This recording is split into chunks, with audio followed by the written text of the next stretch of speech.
What makes Crystal Geyser Alpine Spring Water different? We always bottle our Alpine Spring Water less than 1.5 miles from the spring source, and all our bottles are made with 50% recycled plastic from our own recycling plants. Crystal Geyser, bottled at the spring source. I'm Piera Palazzolo, VP of Digital Marketing for the American Management Association, a company focused on the management training skills needed to enhance the careers of business professionals. We did our research when it came to the best companies for website development and chose AmericanEagle.com. And we couldn't be happier. AmericanEagle.com worked closely with us to understand the front and back end requirements needed to launch an e-commerce website that could handle the complexities of running thousands of seminars nationwide. Our robust new website and improved SEO saw immediate increases in site traffic and web revenue. If you're in need of managerial effectiveness and success, visit our website at amanet.org. If you're in need of a website that provides an unparalleled consumer experience, I highly recommend AmericanEagle.com. Transform your business today. Dial 877-WEBNOW1 for a free digital consultation with AmericanEagle.com. Walking into the building for the first time after the shooting, it was crippling, but it had to be preserved. In response to the Pulse nightclub shooting that affected the LGBTQ community, Barbara Palmer, owner of Pulse, founded the One Pulse Foundation to honor Pulse victims and survivors. If you're an ally of this community, speak out. There are more of us together than apart. It is the power of love in its rawest form. Join the fight for LGBTQ acceptance. Learn how at lovehasnolabels.com. Brought to you by Love Has No Labels and the Ad Council.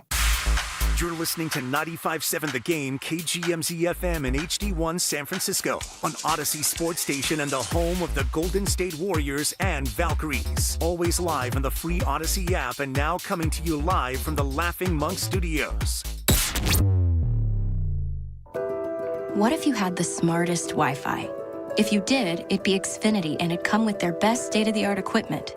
It would boost speeds to the devices that needed them most, whether you were streaming, gaming, or gaming while pretending to work. It would even power your mobile connection so you could bring faster, secure Wi-Fi speeds with you where you use it most. If you had the smartest Wi-Fi, everything would work together seamlessly to keep you connected. Xfinity. Imagine that.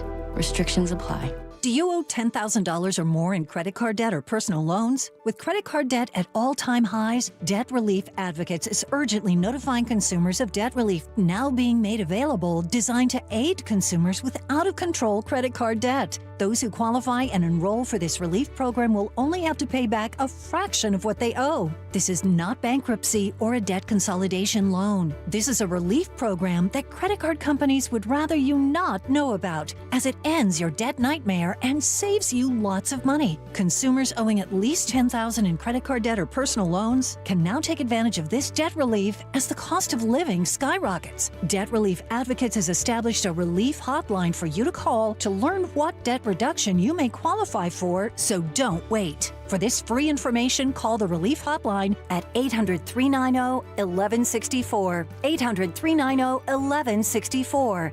800-390-1164. Did you know that most people wait 6 or 7 years before they buy a new TV? That's a lot of time in front of one TV.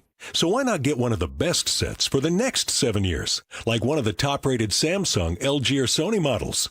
Too expensive?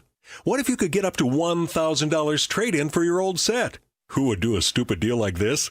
Right now, at Video Only, you can get big bucks for your old set as a trade-in and a hot price on the new models. Don't be sorry. Check out Video Only. Do you owe $10,000 or more in credit card debt or personal loans? With credit card debt at all-time highs, Debt Relief Advocates is urgently notifying consumers of debt relief now being made available, designed to aid consumers with out-of-control credit card debt. Those who qualify and enroll for this relief program will only have to pay back a fraction of what they owe. This is not bankruptcy or a debt consolidation loan. This is a relief program that credit card companies would rather you not know about, as it ends your debt nightmare and saves you lots of money. Consumers owing at least $10,000 in credit card debt or personal loans can now take advantage of this debt relief as the cost of living skyrockets. Debt Relief Advocates has established a relief hotline for you to call to learn what debt reduction you may qualify for, so don't wait. For this free information, call the Relief Hotline at 800-888-5226. 800-888-5226. 800-888-5226. The following is an attorney advertisement. If you get sidelined by your workplace injury, the workers' compensation attorneys at Boxer and Gerson can help you get back in the game. Our team of skilled attorneys will fight by your side for the treatment and compensation you deserve. We care about justice for injured workers. That's what makes us Northern California's premier workers' comp law firm. Call Boxer and Gerson at 510-835-8870 or visit boxerlaw.com for a free consultation. Boxer and Gerson, your life is worth the fight. I'm Bob Burke, founder and chairman of Burke America Parts Group, a family of brands that includes RepairClinic.com, an appliance and HVAC parts solution company that's grown into an international brand. Before AmericanEagle.com, we partially launched a new technology platform developed by another firm. American Eagle helped take our technology to a whole new level with digital marketing, software development, and business insights into our key markets, appliances, HVAC, and outdoor power equipment, and did so both on time and on budget. AmericanEagle.com has the resources, experience, and talent needed to produce solutions. Our new technology platform, developed by AmericanEagle.com, has produced tremendous results with higher traffic, conversion, engagement, and online revenue. If you have any home repairs you need to take care of, check us out at RepairClinic.com. If you need a world-class website or technology project, then I would highly recommend AmericanEagle.com. Call AmericanEagle.com at 773-NETWORK. That's AmericanEagle.com, 773-NETWORK. In San Francisco today, fog gives way to sun with a high of 71 degrees. Weather brought to you by Robert Half. Our recruiters' expertise and award-winning AI will find you the skilled candidates you want. At Robert Half, we know talent. Visit roberthalf.com/talent today. Rise. Wake up. It's time to wake on up. Wake up, wake up, wake up. With a nice cup of Joe. What's up, Joe, bro? Featuring Joe Spadoni. He's an Italian. And Joe, the Butcher Boy Shasky. I am slippery. Oh! The best part of waking.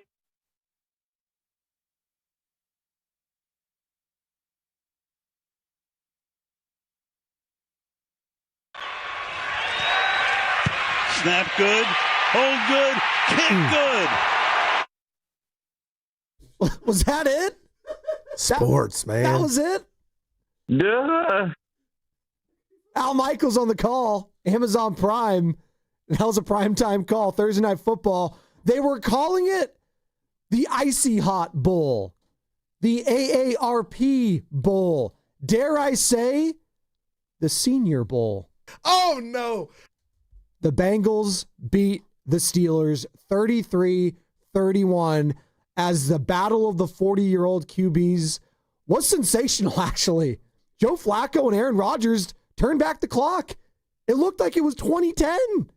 342 yards, 3 touchdowns, and 0 interceptions for a guy they had just brought in last week.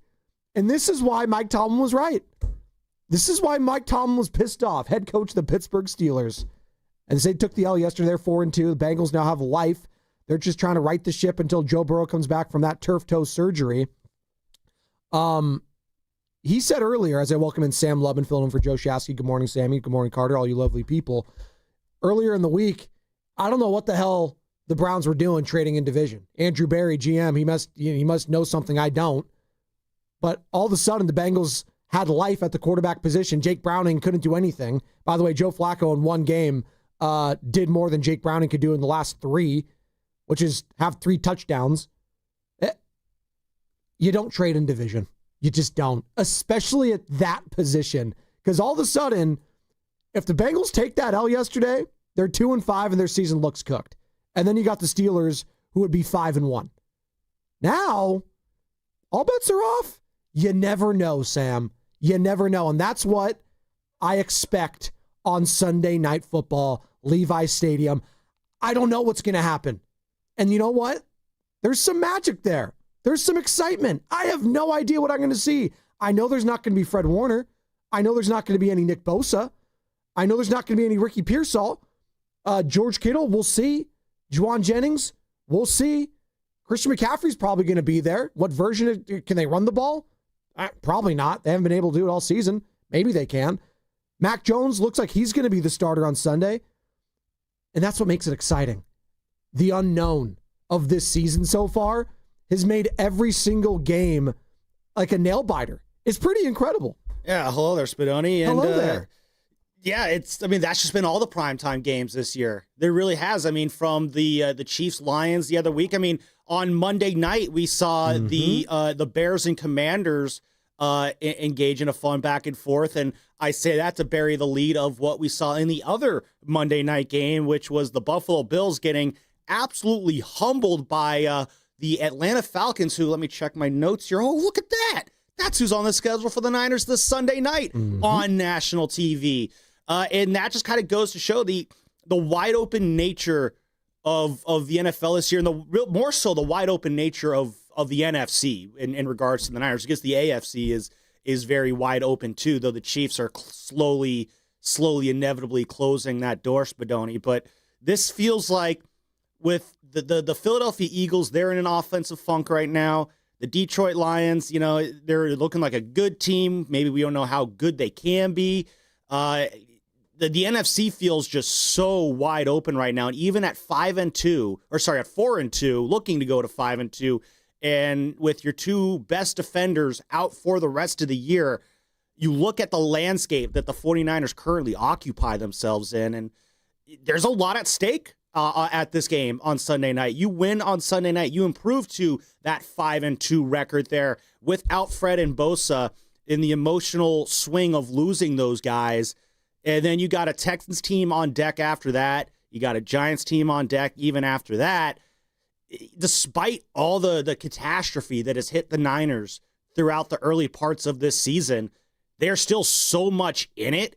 There's still so much to play for. There's still a massive statement that can be made this Sunday night on national TV with Mike Tirico and Chris Collinsworth on the call. That is the voice of Sam Lubin filling in for Joe Shasky today. Shasky a little bit under the weather. Feel better, Joey. We got your back, brother. And we want the participation from the callers today. The people, 888-957-9570. That's the number to call or text the Boxer and Gerson Work Injury Attorneys text line. I wonder how 49er fans are viewing this game. Are Niner fans viewing this as a major swing game? Because you're 6 games into the season through this point. You're 4-2.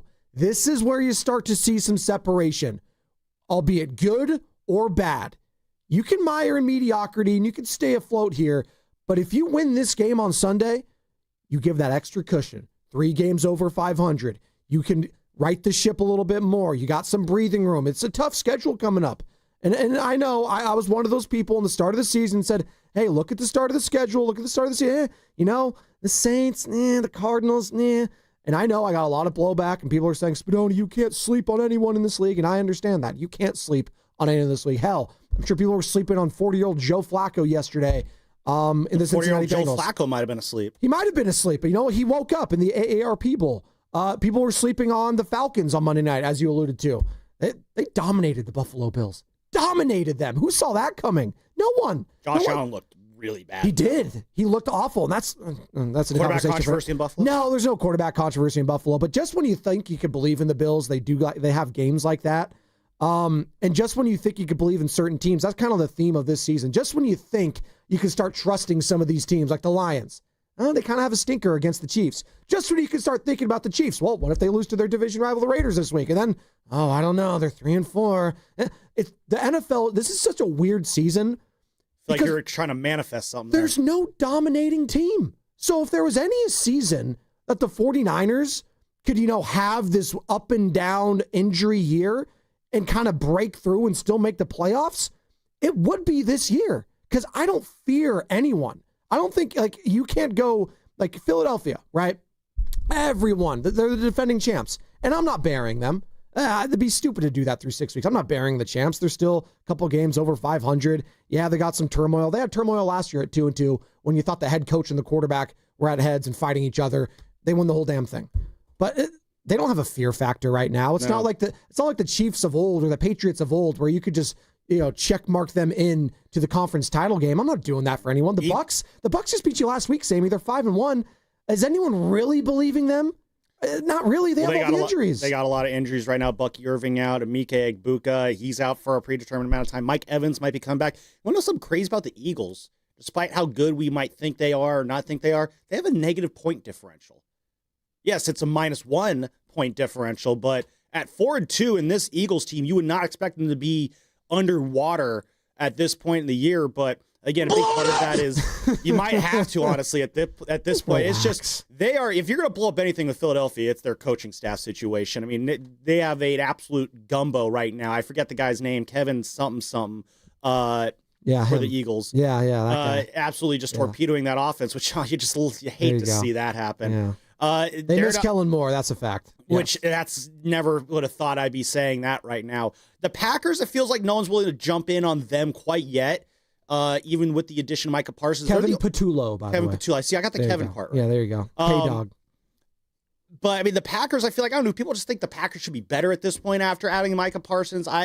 It feels like we're not looking at the Packers as a legitimate team in the NFC either. They had a bye week, I think, so there was some, They had that ugly tie against the Cowboys that, people are going to probably hold that against them. But, I mean, look at your standard bearers in the NFL right now.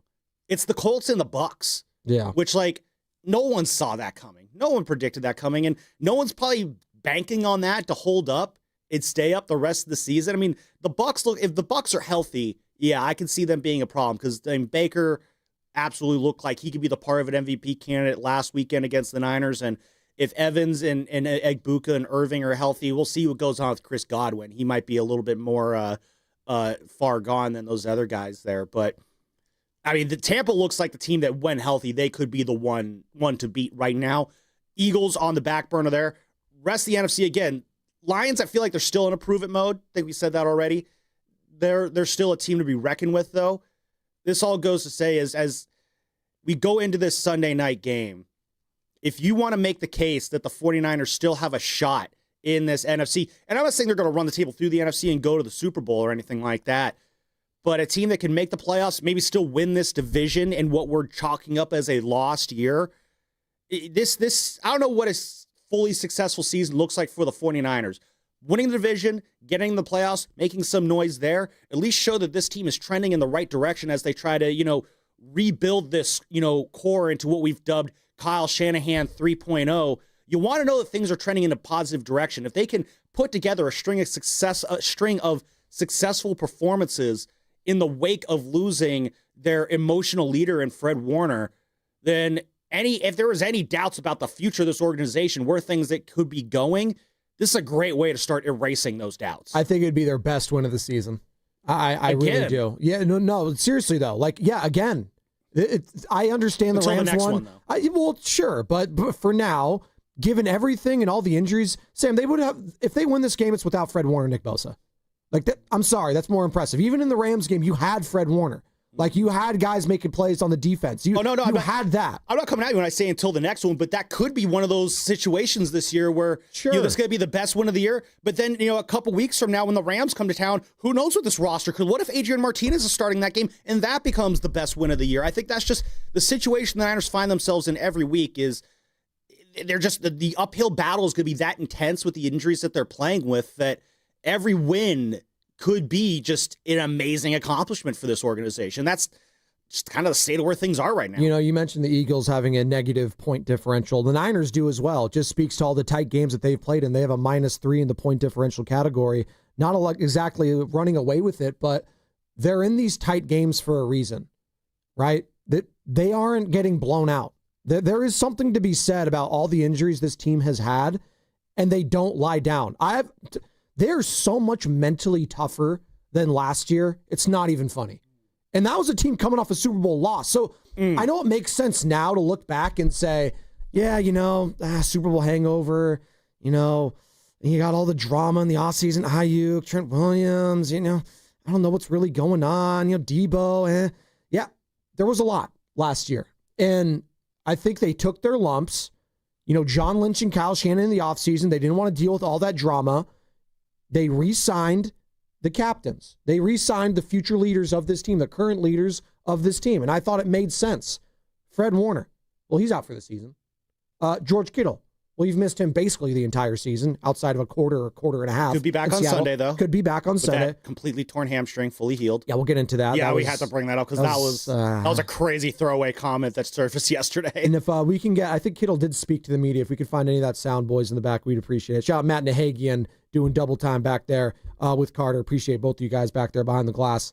And then Brock Purdy, who, again, He's played in 2 games. So all the main focal points of your offseason when it comes to contracts have not really contributed outside of Fred Warner, and Fred Warner's not going to contribute for most of the season now, going forward. And somehow, you were 2 games over 500. But it's nice to say that. And I think a lot of fans are still like, I'm waiting for the glass slipper to break. I'm waiting for this to turn back into a pumpkin. I do think there is some of that energy because you could only have so many of these injuries and stay afloat. It's like Nick Bosa is one thing, but Fred Warner on top of that, like George Kittle, we'll see. Yeah. And if they win this game, this is why I say this, Sam, if they win this game on Sunday, how could you not believe in them going forward? Yeah. I guess that's my question. 888-957-9570. Niner fans, are you viewing this as a swing game of the season? Like if they win this game, not to say all in that you're a buyer, but all in saying, you know what?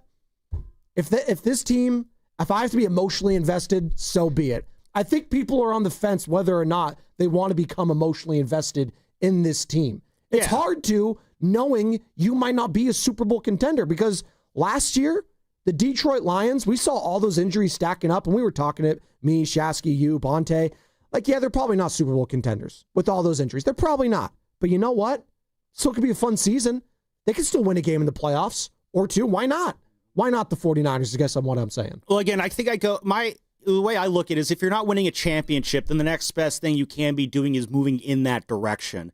And that's why, at the end of this season, you want to just show forward progress. And that's where you start looking at these guys on defense. We're potentially, I think Jennifer Lee Chan said it yesterday, you were going to see a little bit of Nick Martin potentially this weekend. Tatum Bethune, come on down. You're the green dot guy now. For those who do not know, the green dot guy, the green dot wearer on the helmet, that is a communication helmet that allows the player to communicate with the coaches on the sideline. So it'll be on Tatum Bethune, the former Florida State grad, part of that great 13-0 defense that, got shut out of the playoffs. Oh, what a shame. I hate to see that. And as I wear my Sean Taylor Miami sweatshirt today, it's going to be a big opportunity for him. I've always viewed this season, Spadoni, I never looked at this team as a Super Bowl contender this year. Playoff contender, absolutely, but I never saw him as a Super Bowl contender because this season for me was all about what can we do to get this defense, this group of young defenders up to a championship level. And we talked about, again, kind of moving off of the old core of yesteryear that took the Niners to the Super Bowl in 2023 and moving on to this next core of players that hopefully will take the Niners to the Super Bowl in 2020, something down the line. It starts this year with the defense that this team has. And I say it's because of the defense because that's what they told me in the draft when they used like 5 or 6 of their first picks in the draft this year, all on defensive players. They are trying to replenish that side of the ball. And that starts this weekend with those 3 linebackers in Winters, Bethune, Nick Martin. That's your linebacker core of the future, along with Fred Warner, who will be here for a while. It's time to see next steps from, Marquis Siegel, Upton Stout, Malik Mustafa. Like, I need to see more from those guys. Renardo Green, I need to see more in your second-year leap. And then Mykel Williams. There's parts of Mykel Williams this season that I really am liking, and then there's other parts where I'm like, oh, wait, is that guy even on the field right now? Oh, there he is. He's right there standing at the line of scrimmage with the offensive tackle. It's, you see when you scroll along Twitter, which you should never scroll along Twitter. It's awful. They call it doom scrolling these days. It's the worst thing in the world because you come across these charts like this random one I saw yesterday where it's just like time pressuring the quarterback versus sacks gotten. And, you want to be in that upper right-hand corner of all those charts. And then I see Mykel Williams all alone by himself in the lower left-hand corner of the charts where there's no pressure and no sacks. He's got to start trending in a different direction. And again, that's where this starts. And you'll have a runway to start doing that on Sunday night because, again, when guys go down, that's when opportunity arises. And I need to see these young guys on defense seize this opportunity. It's like Sam Lubman seizing the opportunity this morning with Joe Shasky out. That's what he's trying to do. He's trying to seize the moment. Like Lou Gehrig and Wally Pipp. There you go. This is what he's trying to do. This is an opportunity for some of these players going forward. Tatum Bethune, Renardo Green, Nick Martin potentially, Mykel Williams. There's no Nick Bosa. It's the Mike Williams. Bryce Huff, another guy. Bryce Huff has flashed, but again, it's difficult when you don't have those big boys there. But you're not only playing for you. These guys are auditioning elsewhere too. Like Bryce Huff, I mean, and does he have like one more year left on this deal? I don't even know what he's got. He could be auditioning elsewhere. A lot of these guys are. It's not just about the team you're with. It's about other teams as well and putting it on tape. By the way, shout out to those watching on YouTube, brought to you by First NorCal Credit Union. For a low-rate auto loan, apply online or just ask for First NorCal financing at the dealer. And as always, coming to you live from the Laughing Monk Studios, Laughing Monk righteously brewed in San Francisco. Hey, Bay Area is on fire this weekend when it comes to sports. Oh, you know what we got starting tonight? Not only I know what we got starting tonight. Well, before we get to that, I'm not talking about Miami, Louisville. No, first we got. Yeah, that's a thing. We got Clippers, Warriors, Chase Center boys. Come on, and we're doing a giveaway. We've been doing it all week, and the first 10,000 fans, Sammy. Do you know this? First 10,000 fans. 10,000. That's right. In attendance, that's more than 9,000 tonight. We'll get a Best Buddies bobblehead. Chase Center today. Clippers taking on the Dubs. Buy your tickets at Warriors.com. And for your chance to score one of these bobbleheads, I'm holding it up right now for the YouTube audience, Twitch, right here. Very cool. You can see Buddy Hield, Jimmy Butler. Again, these bobbleheads, the creativity that they've had over these last decade or so, it's pretty ingenious. Listen all week between 7:30 a.m. and 8:30 a.m. Carter, do you got the sounder? Let me know. Thumbs up for this sounder. When you hear Why did they pick him? That one right there. When you hear that, you got to be caller number 5 to the contest line at 415-523-4652, and you'll win courtesy of the Golden State Warriors. So not only do we have that, we have Bill Belichick coming to town. Oh, my God. Is Jordan Hudson also going to be on the sideline? I think Carter and Sam, you guys are going to that game? We're not talking about this. Oh, we're not? No, I'm just kidding. You're going to go to the game, right? I will be there, yeah. Okay. So we're on to Berkeley. We got UNC Cal tonight at Berkeley. We've got Florida State, as you mentioned earlier, Stanford, and then it all leads to Sunday night football, baby. Falcons, Niners. Where are the Niner fans at? 888-957-9570. That's what's coming up. Brought to you by Moderna. mNEXSpike, COVID-19 vaccine mRNA by Moderna has arrived. To learn more and find it near you, visit mnexspike.com. That's mnexspike.com. Hey, Spadoni here, talking about the Oakland Roots, who've got their final game at home Saturday, October 25th at Lexington SC at the historic, and I mean historic, Oakland Coliseum. That's right, the Collie is back and better than ever, baby. Come on out, show your Oakland pride, and enjoy the energy of an Oakland Roots game. Following the game, get this, there's going to be a performance by Ruby Red plus fireworks. God, I love some fireworks. Little guy's a little scared of fireworks. Baby girl's a little scared of fireworks. I'm not, and you shouldn't be either. Go to oaklandrootssc.com to get your tickets today. You can also watch the game on KTVU Plus or Carter ESPN Plus. It all starts on Tuesday. Your Golden State Warriors open the season against the Lakers. Curry gets an open three. Look, it's on the way. Tie game! Tie game! It's a full season of Jimmy Butler with Steph Curry and Draymond Green. Back cut Butler. Layup is good and a foul! He got fouled by Dunn! Warriors-Lakers. Tuesday night at 7. Pregame starts at 6. And you can hear every second right here. The home of every Warriors game, 95.7 The Game. Looking for lifelong financial guidance? Look no further than Pettinelli Financial Partners, your dedicated financial coaches for every stage of life's journey. Whether you're planning for retirement, starting a family, or buying a home, we're here for you every step of the way. Visit PettinelliFP.com. The financial consultants at Pettinelli Financial Partners are registered representatives with and securities offered through LPL Financial, member FINRA SIPC. Investment advice offered through Stratos Wealth Partners, a registered investment advisor. Stratos and Pettinelli are separate entities from LPL Financial. It all comes down to this, folks. Yep, the entire season is on the line. But my throat has officially thrown in the towel. Sounds like you need Vicks VapoCool drops. They're max strength and vaporize sore throat pain. Whoa! These VapoCool drops hit fast. Speaking of fast, did you just see that play? Yeah, he vaporized that ball. That pun should have come with a penalty. Vaporize sore throat pain with Vicks VapoCool drops. Use as directed. Okay, I have to tell you, I was just looking on eBay where I go for all kinds of things I love, and there it was. That hologram trading card. One of the rarest, the last one I needed for my set. Shiny like the designer handbag of my dreams. One of a kind. eBay had it, and now everyone's asking, ooh, where'd you get your windshield wipers? eBay has all the parts that fit my car. No more annoying, just beautiful. Millions of finds, each with a story. eBay. Things people love. Looking for something spooky to do with the whole family this harvest season? Come to Children's Halloween Haunt at History Park on Saturday, October 25th. Enjoy hay rides, carnival games, a mini pumpkin patch, cultural fall crafts, and of course, trick-or-treating at History San Jose's House Museums. History Park is located at the corner of Phelan Avenue and Center Road. Tickets available at the door or online at historysanjose.org. See you at the park.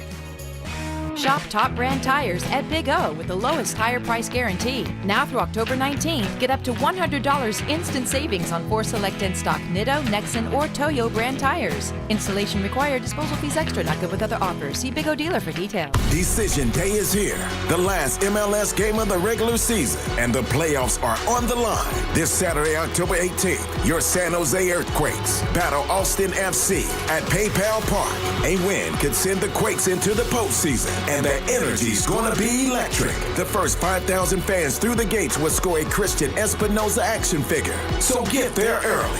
Everything's on the line. Grab your tickets now at SJEarthquakes.com. Okay, I have to tell you, I was just looking on eBay where I go for all kinds of things I love, and there it was. That hologram trading card. One of the rarest, the last one I needed for my set. Shiny like the designer handbag of my dreams. One of a kind. eBay had it, and now everyone's asking, ooh, where'd you get your windshield wipers? eBay has all the parts that fit my car. No more annoying, just beautiful. Millions of finds, each with a story. eBay. Things people love. This is the story of the one. As a maintenance supervisor at a manufacturing facility, he knows keeping the line up and running is a top priority. That's why he chooses Grainger. Because when a drive belt gets damaged, Grainger makes it easy to find the exact specs for the replacement product he needs. And next day delivery helps ensure he'll have everything in place and running like clockwork. Call 1-800-GRAINGER, click Grainger.com, or just stop by. Grainger, for the ones who get it done. Warriors basketball is back. Don't miss your chance to cheer on your Doves at Chase Center as they make another run for the postseason. And be sure to listen to the Morning Roast all this week for your chance to score a Best Buddies bobblehead. For more info, visit 957thegame.com.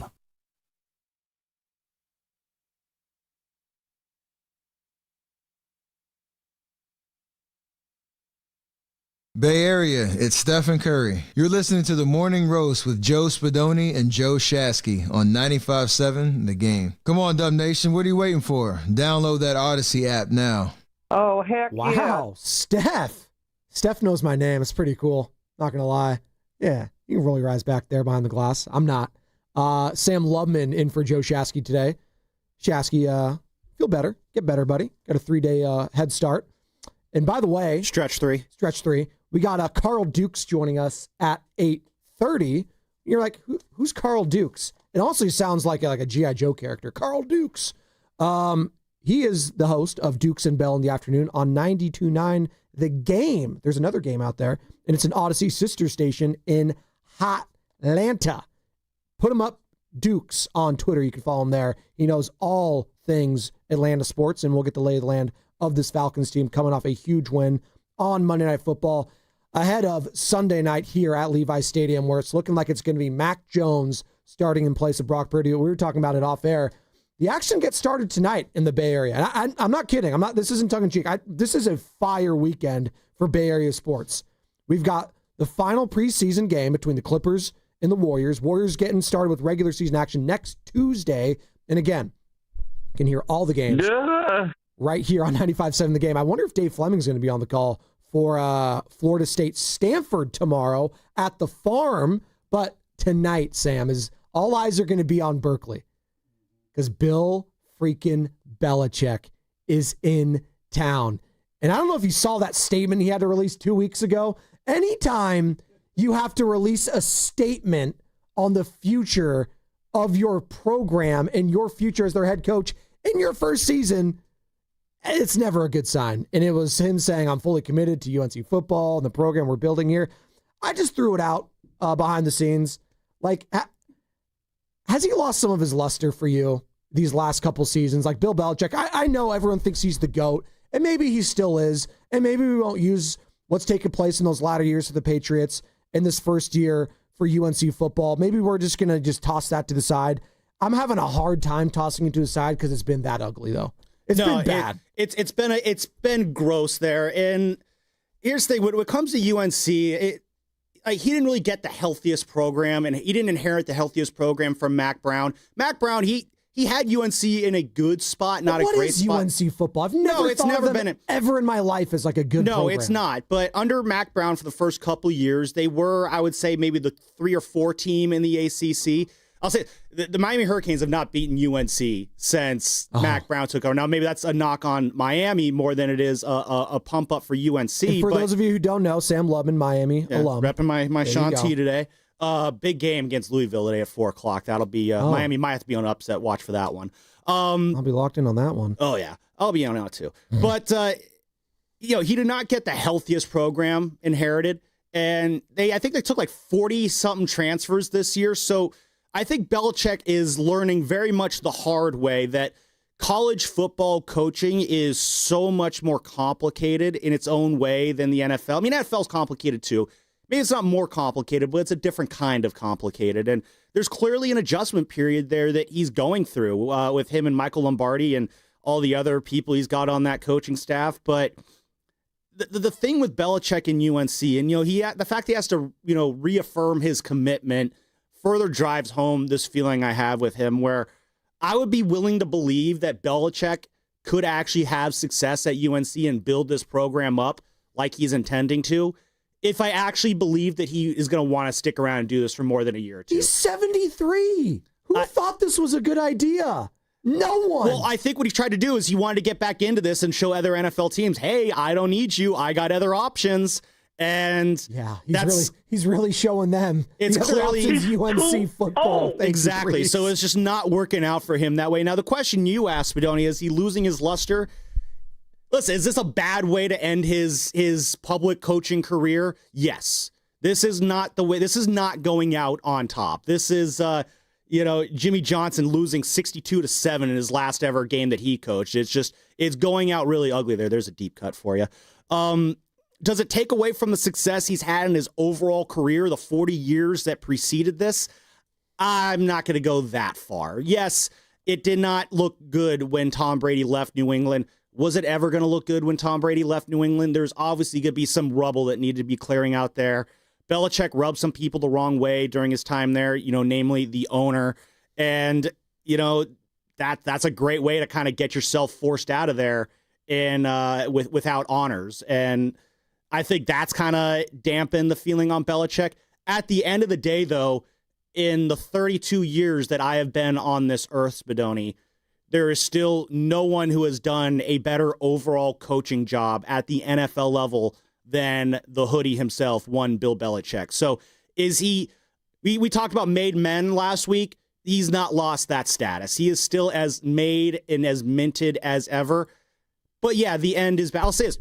We can all agree Barry Bonds was a pretty damn good home run hitter.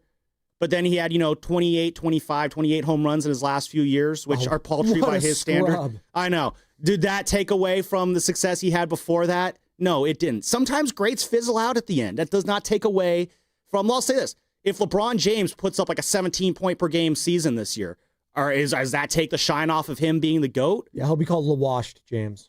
Okay, but that doesn't take away the prior 22 years that he played. Yeah, I know. I know, the nickname will apply, and that's a very funny nickname. I like that.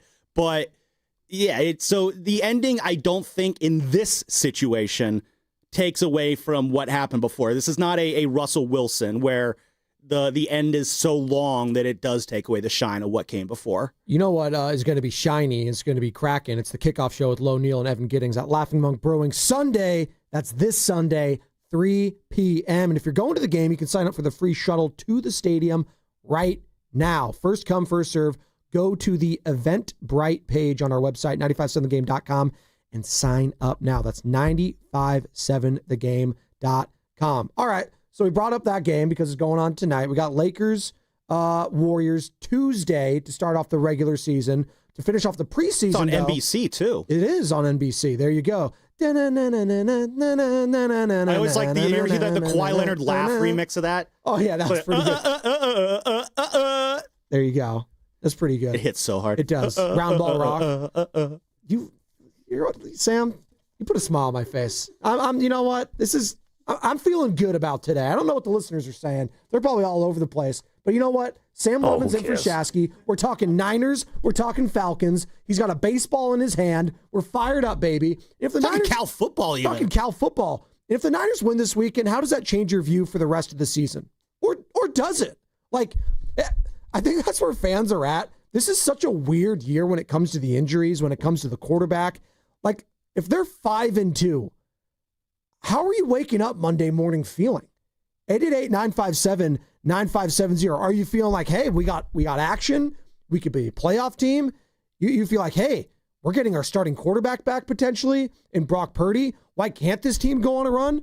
Or are you saying, it's nice, but I'm still waiting for this shoe to drop?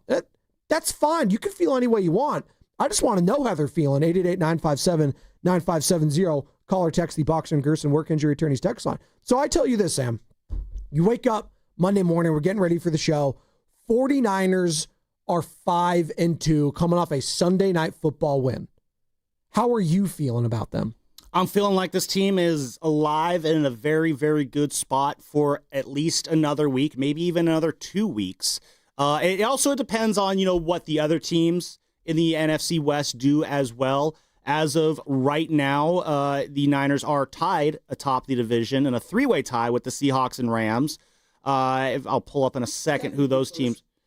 Sorry, I pulled a Ray Rattle. Technically first, yes, because they are 3-0 in the division. Yes, so the Niners do own the tiebreaker. So, yeah, they are in a three-way tie. They own that tiebreaker over the Seahawks and Rams because of the division record, also because they have the better head-to-head record, also because they have the better conference record, too. This is all to say, the 49ers are very much sitting pretty right now. They have a bit of a cushion here to work with. If you get them to 5-2, and then maybe you have a gap in that divisional lead instead of a tie in that divisional lead, then it provides some cushion in case something goes wrong later on. I think this division can be won with 10 games, Spadoni. Interesting. 10 wins, I think, can win the NFC West. And at 5-2, you're halfway there. And it's not that hard, I think, to find 5, maybe even more wins on the back half of this schedule. I'm looking at it right now, and this team being 4-2, -3 in the point differential, not that they're like the same team as the Minnesota Vikings. Remember that Vikings team a couple of years ago with Kevin O'Connell and Kirk Cousins, where they just kept winning crazy games? Like they had no business winning all the games they did. Yeah, they're like 13 wins or by 13 total points or something. It's kind of what we're seeing with this Niners team early on here, where it's just like, how do they keep winning? How are they 4-2? And I know they're coming off a loss, but the fact that they're in all of these games, I keep coming back to the mental toughness of this team and the job that Kyle Shanahan has done with it. I just don't think it's talked about enough.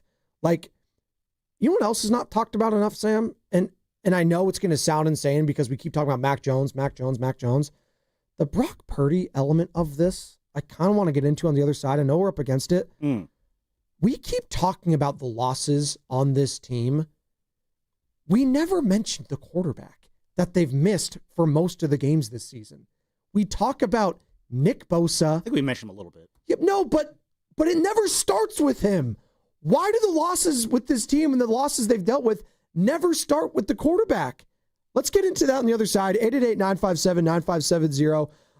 It's going to be brought to you by Fremont Bank, which is here for you, here for good. Spadoni, Loveman, Morning Roast. It's a Friday, baby, on 95.7 The Game.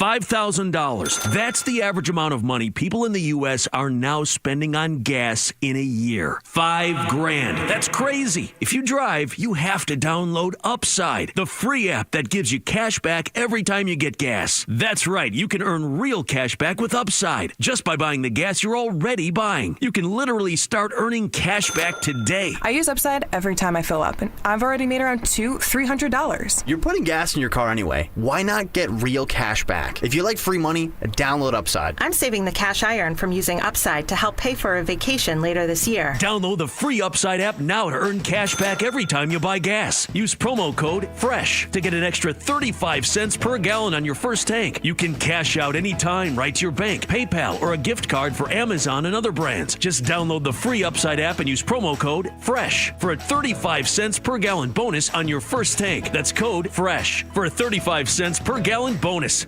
Do you often worry you left the garage door open? With a LiftMaster garage door opener powered by MyQ, you'll never worry again. You can control, secure, and monitor your garage from your smartphone anytime, from anywhere through the MyQ app. As an authorized LiftMaster dealer, Ace's Garage Door Repair and Installation has smart openers designed for your needs, including belt drive motors for ultra-quiet operation, integrated camera for live video, streaming, and battery backup to let you in when the power is out. Trust Ace's Garage Door Repair and Installation for top-notch service and unbeatable reliability. Whether you need a quick fix, a complete replacement, or a brand new installation for your garage door or garage door opener, our skilled technicians are here to get the job done right. With competitive prices, a commitment to quality, and diamond certification, Aces has you covered. Call today at 855-588-2237 or visit acegd.com. That's acegd.com. Aces Garage Door Repair and Installation, where your garage door is our priority.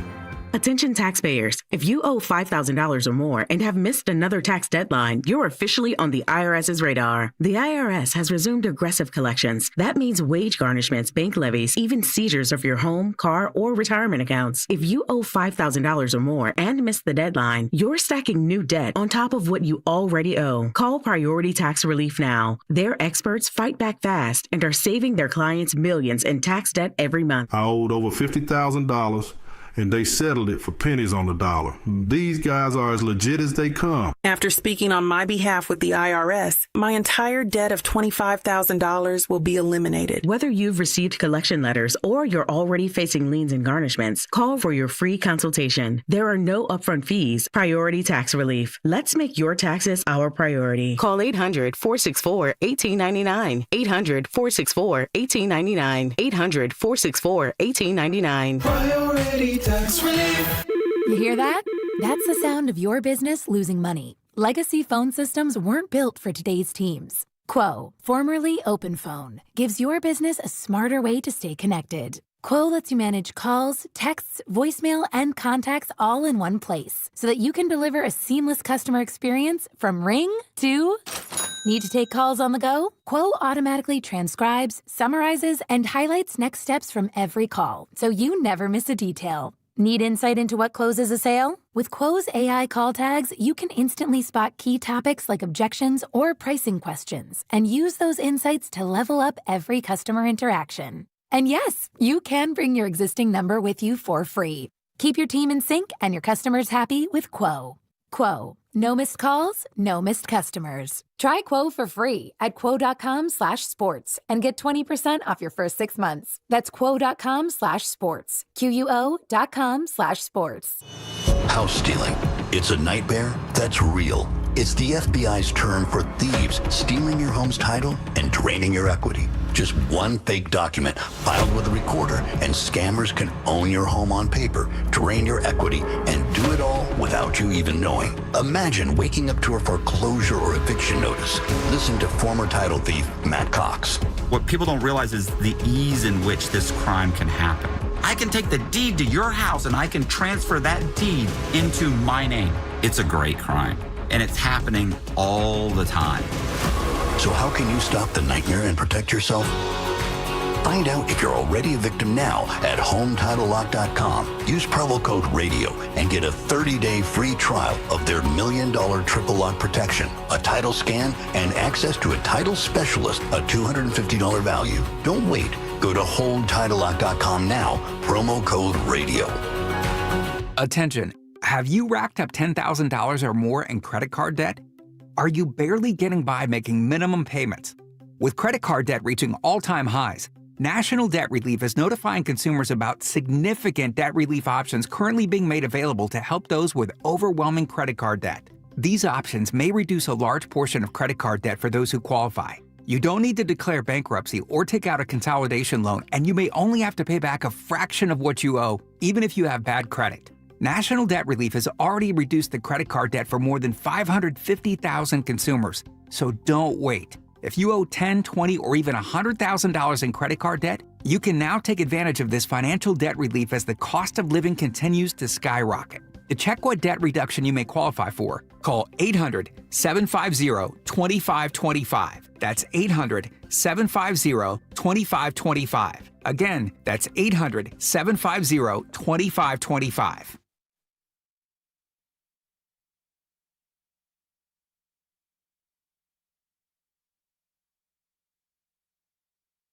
Now back to the morning roast. Want to talk about basketball? With Joe Spadoni. Anything about the game? And Joe Shasky on 95.7 The Game. Yeah, we just need Shanahan on there, and then we really get the trifecta. It'll happen. It'll happen. I like, well, we got to get the new Giants manager here. Steve Kerr, by the way, a big Dodger fan, was on yesterday with his now weekly interview going forward need to introduce him with Willard and Dibs. He's a big Dodger fan who are now 3-0 in the NLCS. Yeah, again, Los Angeles Dodgers. These are just things we don't need to bring up. We should dump that. You get so mad. It's okay. Hell no. It's okay. I'm sorry, I'm just not a big fan of Armageddon. You're an older sibling, correct? I am, yes. Yeah, see, it shows. Because you've never had little sibling energy, but until this moment, when I keep bringing up the Dodgers, you get very upset. We were going to go in a different direction. Now you've just triggered me here. I am literally staring down the barrel, Spadoni, of my sports Armageddon. No, like literally, I want all these fans out here who are listening, whatever your sports Armageddon is, like the worst possible sport thing that you can imagine happening, I am staring down the barrel of it, and that is a Dodgers back-to-back World Series champion. I can't even finish the words without throwing up. Like, this is my sports doomsday. This is Doomsday, Judgment Day, Armageddon Day, all of the bad days that could happen to society. That is what I'm staring down the barrel of. So I don't know what your sports Armageddon was. I don't know. Maybe it was the Chiefs going for that three-peat. Whatever it could be. We all have the worst sports thing that could possibly happen to us. And, What's the worst sports matchup, too, is a fun one, because we referenced Florida State and Stanford. Exactly. I can't imagine a worse crowd for me to be in. And because you're a Miami alum, but grew up a Cal fan because your dad went there, correct? Yeah, and so thus, Florida State and Stanford are my 1A and 1B in terms of, so I call those the giant meteor games, where you just want a giant meteor to come out and take out the stadium. Well, it's funny you say that, because we were actually kicking this around yesterday on the show call. The Falcons and the Niners used to be an old NFC West rivalry. It was like a geographical atrocity, but it was a rivalry. It's ridiculous. Like the fact that the NFC West included a team from Georgia makes no sense. Still, even to this day, the fact that the NFC East has a team from Texas, which is not East. The AFC South has a team from Indianapolis, which is in the North. It doesn't make sense. Nothing makes sense. But again, except for the NFC North. It is an old rivalry, and these two teams and franchises have played in some doozy games. There's been an NFC Championship game between these two clubs in our lifetime. Colin Kaepernick coming back, winning that game. Him, Frank Gore, the rest is history. Going up against Matty Ice, Tony Gonzalez. Roddy White, right? Who had a lot of things to say about Kyle Shanahan, obviously. And there's one right there. Kyle Shanahan, former offensive coordinator with the Atlanta Falcons. What is he known for? Being the offensive coordinator for a team that was once leading 28-3 in a Super Bowl that ended up choking that lead away and it becoming the greatest comeback in the history of professional sports, in my opinion. And Tom Brady, sure. And it was the crowning achievement for Tom Brady and Bill Belichick. It was. It was. And Kyle Shanahan has to be attached to that. And also, by the way, 2 other Super Bowl losses where he was the actual head coach. So, yeah, I still think Kyle feels some type of way about the Atlanta Falcons. Falcons are surprisingly 2-1 against Kyle Shanahan in his tenure. Obviously, there was, I think the one win was in 2020, I want to say. But, yeah, then in 2019, they had just an absolute dud against the Falcons late in the year. And then I think it was 2020 22 season. It was Marcus Mariota and Arthur Smith, then head coach of the Atlanta Falcons. Yeah, they lost, what was it, 28-14 in I remember they ran Atlanta. the ball like hell against them. They just could not stop the run in that game. And that's going to be, again... Probably what we're going to have on Sunday. Well, watching Bijan Robin, or is it Bijan or Bijan? You know this. He's your fantasy star. I think he said Bijan's fine, so it's Bijan, yeah. But Who cares? You call whatever he wants. He's just still going to He was chewing up that Bills run defense on Monday night. And you look at how the Niners have been against the run so far this year. Again, I talked in that first segment about, the Niners' young defense, defensive front's going to need to grow up a little bit. They're going to have to big time grow up this week and going against a runner like that. Speaking of growing up, I think Mac Jones has kind of grown up again before our eyes. This is a guy that had a tremendous rookie season, getting drafted by the New England Patriots in the first round, tied with Josh McDaniels, then offensive coordinator. And then obviously Josh McDaniels leaves, joins the Raiders, their head coach. And the rest wasn't the same for Mac after that. The Bill Belichick, we already talked about him. He flamed out. They didn't put him in his position to succeed. All right, you bring in Bailey Zappi. Mac Jones is gone. New regime over there. Mac Jones is a backup with the Jacksonville Jaguars. Has some starts last year, kind of a mixed bag, not very good, not very bad, but just mediocre. And he takes a 2-year deal this offseason to be the backup in San Francisco. And all of a sudden, in week 2, he's thrust into action, and he's just been good to great. I haven't seen bad Mac Jones, really. And that's been a pleasant surprise this season. So pleasant, in fact, that I think Niner fans, I don't know if they've forgotten Brock Purdy, but I don't hear a lot of them clamoring for him. I don't hear a lot of people begging to have Brock Purdy back. Why is my question at 888-957-9570. Niner fans, why are we not begging to get Brock back onto the field as the San Francisco 49ers starter? Why? We're doing it with the Baltimore Ravens. We're doing it for the Cincinnati Bengals. And I know it's different with the Bengals because Burrow had surgery, so he's going to be out for 3 months, I think 2 months now at this point. But why is there renewed optimism after last night's win for the Cincinnati Bengals, Sam, with Joe Flacco? Because they feel like Joe Flacco can win them football games now, whereas they didn't feel that. Until when? Until they get Joe Burrow back. Thank you. If that does happen. Well, I think there's 2 layers to... That's the difference. They can count on Flacco to win games until Burrow comes back. Yes. We're just counting on Mac to keep winning until Brock is ready to come back. Well, let me ask you. You bring up the Ravens. What has Cooper Rush been doing since Lamar's been out that Mac Jones has not been doing?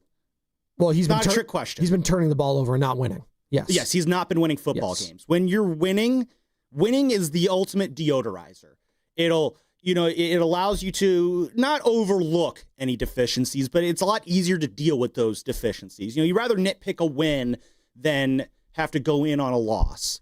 And Mac Jones, the reason I don't think that we're so banging on the table, bring me Brock Purdy. The reason we're not doing that is because Mac is doing his job. And there's no need to rush Brock back. Because I still feel like, and I think Niner fans are aware of this, Brock isn't ready to come back. And the reason we're not banging on the table is because we're aware of that reality. And that reality can be kind of accepted a little bit more because the guy whose job it is to win football games in Brock Purdy's absence is doing that job. If the Ravens are they're 1-5 right now? Yes. If the Ravens were 5-1 with Cooper Rush leading them at quarterback, are Raven fans banging on the table to bring Lamar Jackson back? Lamar Jackson was an MVP candidate when he's healthy, one of the elite 4 quarterbacks in the league. If Lamar Jackson came back right now this weekend for a 1-5 Ravens team, he is stupid good enough to where you could talk yourself into believing, you know what, they might be able to make it. They might have a chance in this division. Honestly, AFC North, great win for the Bengals last night. We'll see what they're going to be like because they still have issues all over the field on both sides of the ball. The Steelers, I think they're just the best team in a bad division right now.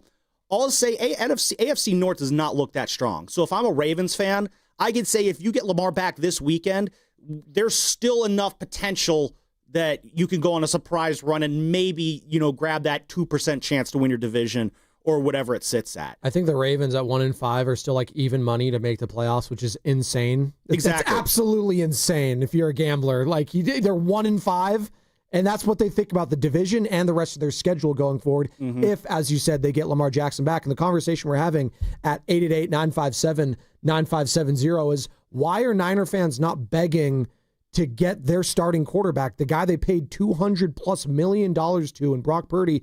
Why aren't we begging to get him back onto the field and to start? That's my question right now. I haven't heard a lot of his name, Sam. It's kind of insane when you pay a guy that much money and we don't hear about him. I know he's not on the level of Lamar Jackson. He's not an MVP. I know he's not on the level of Joe Burrow in those top 4 elite conversations. But he's still on a big level for the 49ers, obviously. He's the San Francisco 49ers starting quarterback, and he's making $200+ million. Do you think because the 49ers are 4-2 and Mac Jones is winning football games, now I'm playing this record game here, if the Niners are 2-4 and Mac Jones is throwing interceptions and not touchdowns, are we banging on the table saying bring Brock Purdy back now? Well, Sam, they just came off a loss.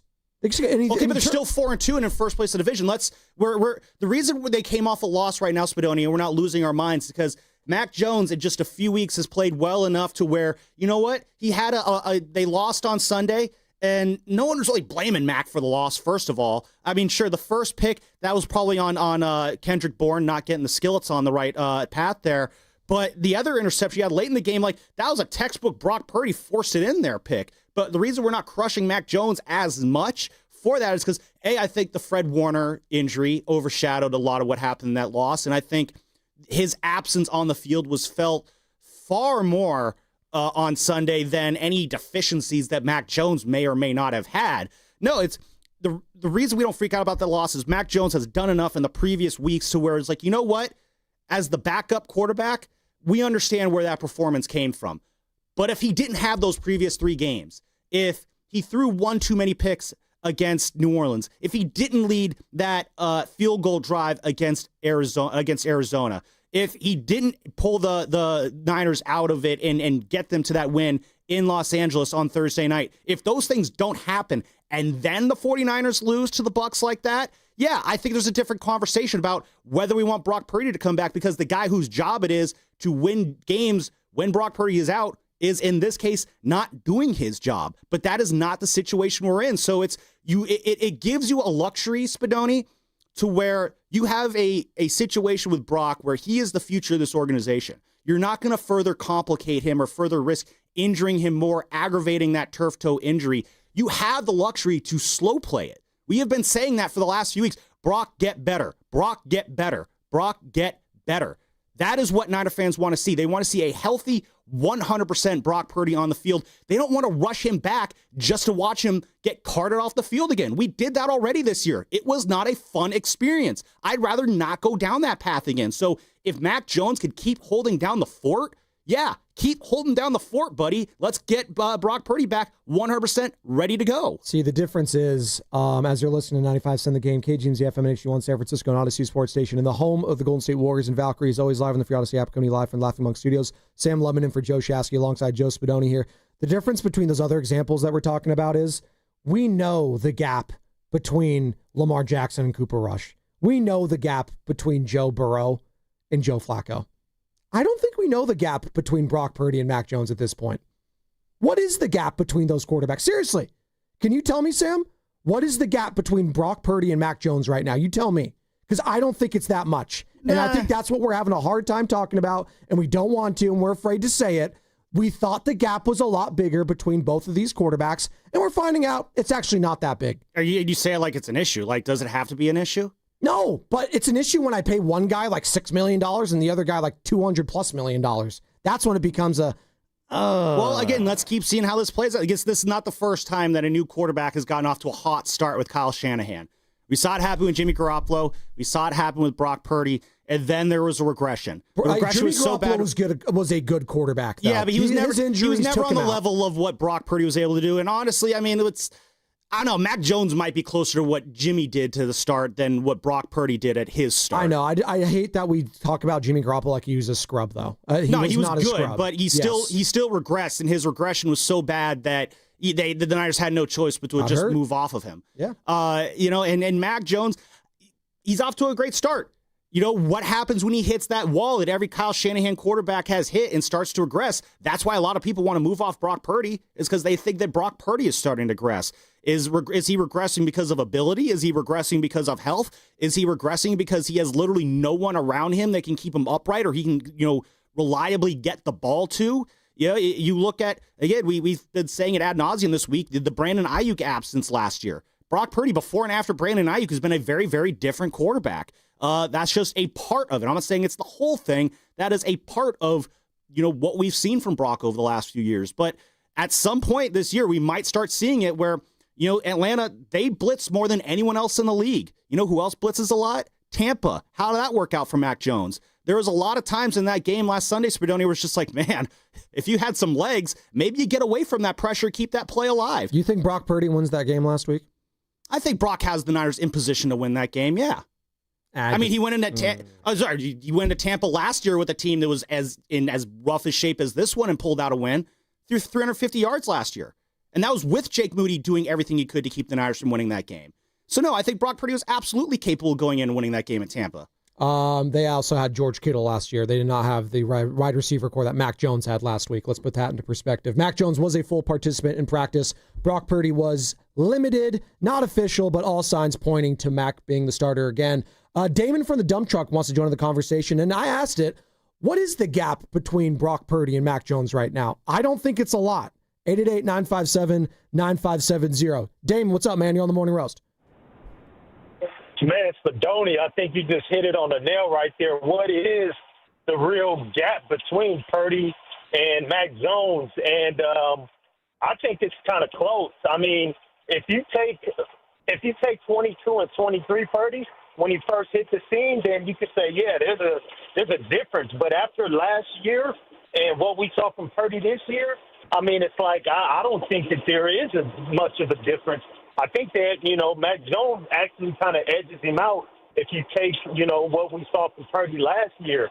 I mean, and it's given that you have, okay, all right, guys weren't healthy, but it's also his arm strength didn't look good. He was just making bad decisions. Balls were constantly popping out of his hands in the rain. So it's all of that you look at, and it's, the question for me actually that no one's asking is, what if Purdy comes back healthy, but he's playing much like he did last year? That's the big question. I think that's what has a lot of people on the fence. I was never really big on this, on paying the guy coming off of his worst, season.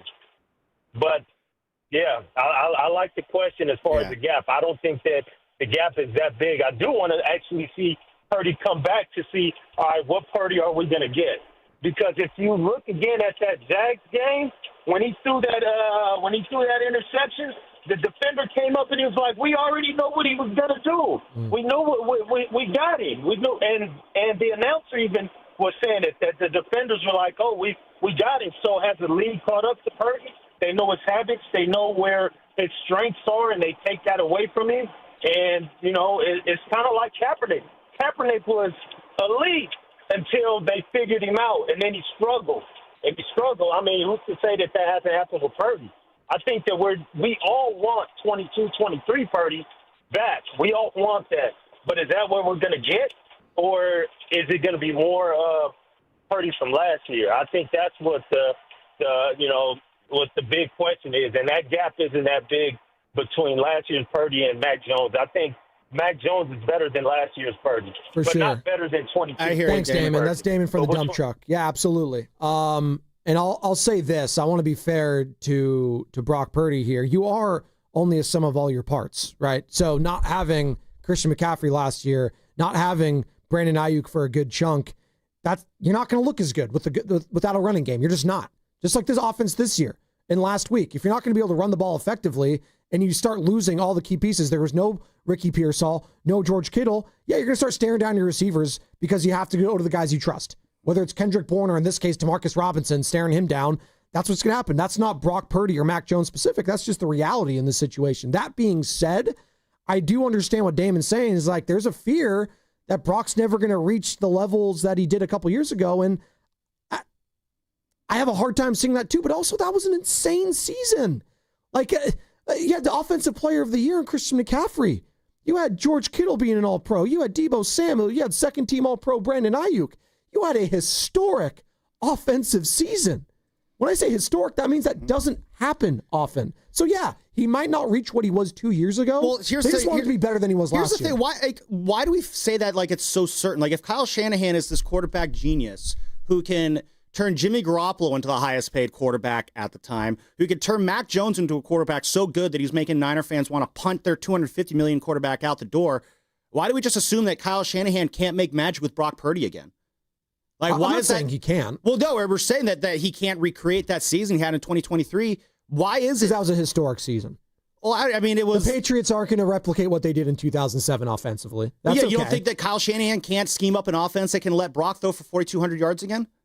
Or at least just 4,000? Does he have to do exactly... I'm having a hard time seeing that in the near future.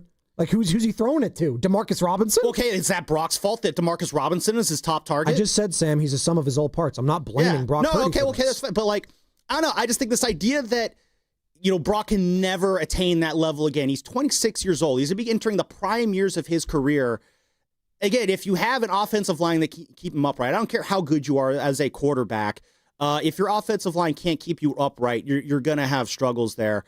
Again, yes, Brock has deficiencies that we've seen the last year. I think part of it is him trying too hard. I think there's a mental block there, which is concerning because I've always felt that the mental aspect of Brock Purdy's game is one of the strengths that truly elevates him over guys like Jimmy Garoppolo or Mac Jones. But if we really believe in the system that he's around, that's what Brock is. He is a product of this system. His value is to the 49ers. He makes the 49ers engine hum better than other quarterbacks in theory. That is why Brock Purdy got the money that he got. But again, as we talked about, Kyle Shanahan bringing in the next core of this team, I think Ricky Pearsall is going to be one of the primary offensive focuses of the next great 49ers team. Maybe Brandon Ayuk's a part of that. That's still TBD there. We'll see how long George Kittle's here. The Niners probably need to get a new running back soon, but there's no reason to believe, I think, that Kyle Shanahan can't work to put another group of talented offensive players around Brock Purdy and have an unsuccessful season with him in the next 2 years. I don't see why that is so. That doesn't seem very far-fetched to me. 888-957-9570. Niner fans, what is the gap currently between Brock Purdy and Mac Jones? Mac Jones was a full participant in practice. Purdy, another limited participation, not official. All signs, though, looking to point to Mac Jones starting again. Another primetime game. Is he going to have another primetime performance like he did on Thursday Night Football the other week? If he does, I'm just saying that chatter is going to get louder and louder. Plus, wait till you hear what Steve Young, yes, the Hall of Fame quarterback, was on with Willard and Dibs last week, and he talked about this quarterback. We'll just call it a situation. And he used 2 words that I found very interesting. We'll get to that. But first, Warriors basketball is back. Don't miss your chance to see the Warriors take on the LA Clippers at Chase Center tonight. The first 10,000 fans in attendance will get a Best Buddies bobblehead. Buy your tickets at Warriors.com, and for your chance to score one of those bobbleheads, listen all this week, and it's the last day of this week, between 7:30 a.m. and 8:30 a.m. for this sounder. Why they pick him? When you hear it, you got to be caller number 5 to the contest line at 415-523-4652, and you'll win, courtesy of the Golden State Warriors. It's Spadoni, Lummin in for Shasky on the Morning Roast, and that's what's coming up, brought to you by Fremont Bank, here for you, here for good. It all starts on Tuesday. Your Golden State Warriors open the season against the Lakers. Curry gets an open 3, look, it's on the way. Tie game! Tie game! It's a full season of Jimmy Butler with Steph Curry and Draymond Green. Back cut Butler. Layup is good and a foul! He got fouled by Dunn! Warriors-Lakers. Tuesday night at 7. Pregame starts at 6. And you can hear every second right here. The home of every Warriors game, 95.7 The Game. Comcast Business can help turn your small business into a connected, secure, modern business. It's how restaurants become reliably up and running neighborhood favorites. How healthcare offices become the data-protecting caregivers that we all depend on. And how wealth management firms become cyber-securing guardians of your information. With reliable connectivity, enhanced cybersecurity, and Wi-Fi backup, your business can stay connected and get threat ready with Comcast Business. Powering possibilities.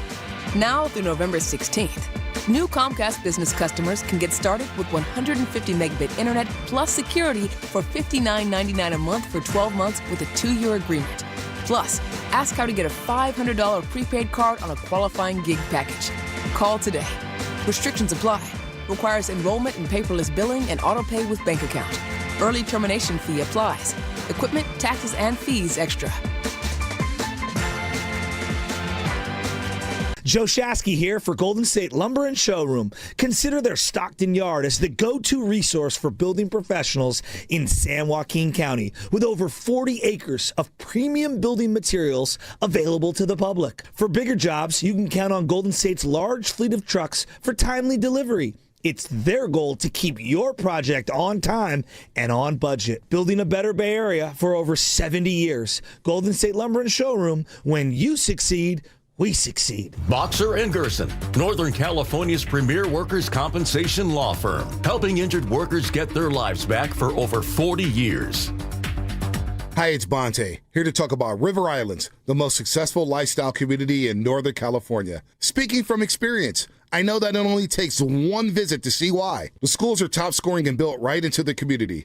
There are more than a dozen parks, open spaces, and playing fields, and another dozen lakes for kayaking and paddleboarding. The town center is getting started, so you'll be able to shop, stroll, dine, and attend events, all right in your community's backyard. It's the good life. Come to life. Currently, there are 15 unique neighborhoods, each offering a different take on the Delta lifestyle. The choices are yours. In-home size, style, bedroom count, and location.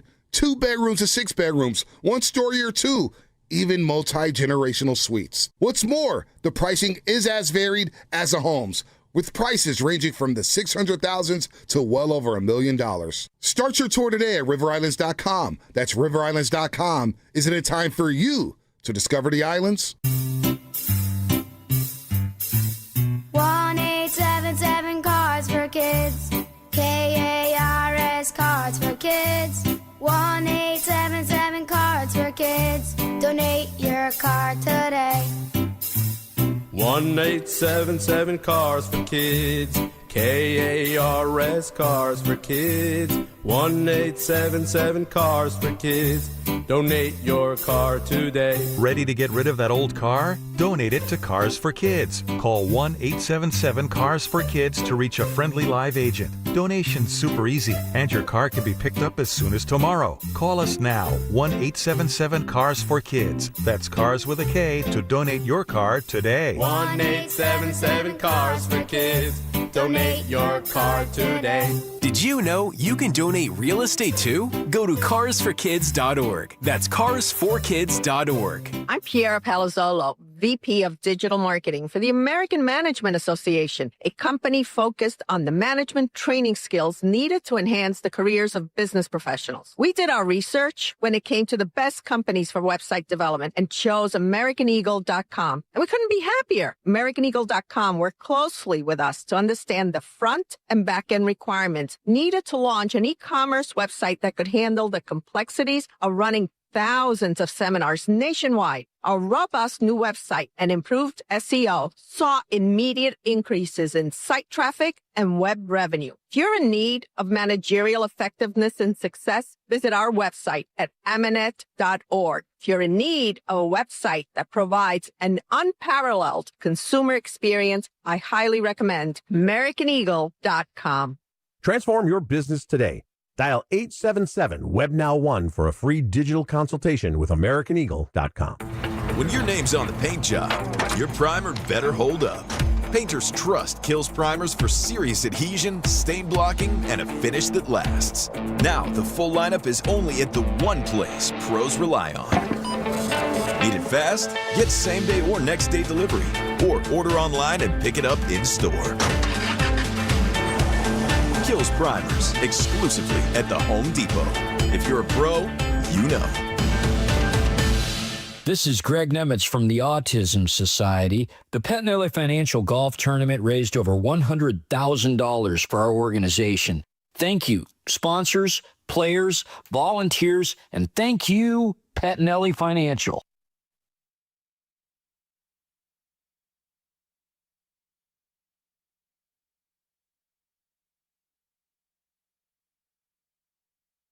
Come on, man. You got Larry June in the building. You listen to the Morning Roast, and we're doing numbers, man. Good job, Morning Roast. Sock it to me. Hey. Yeah.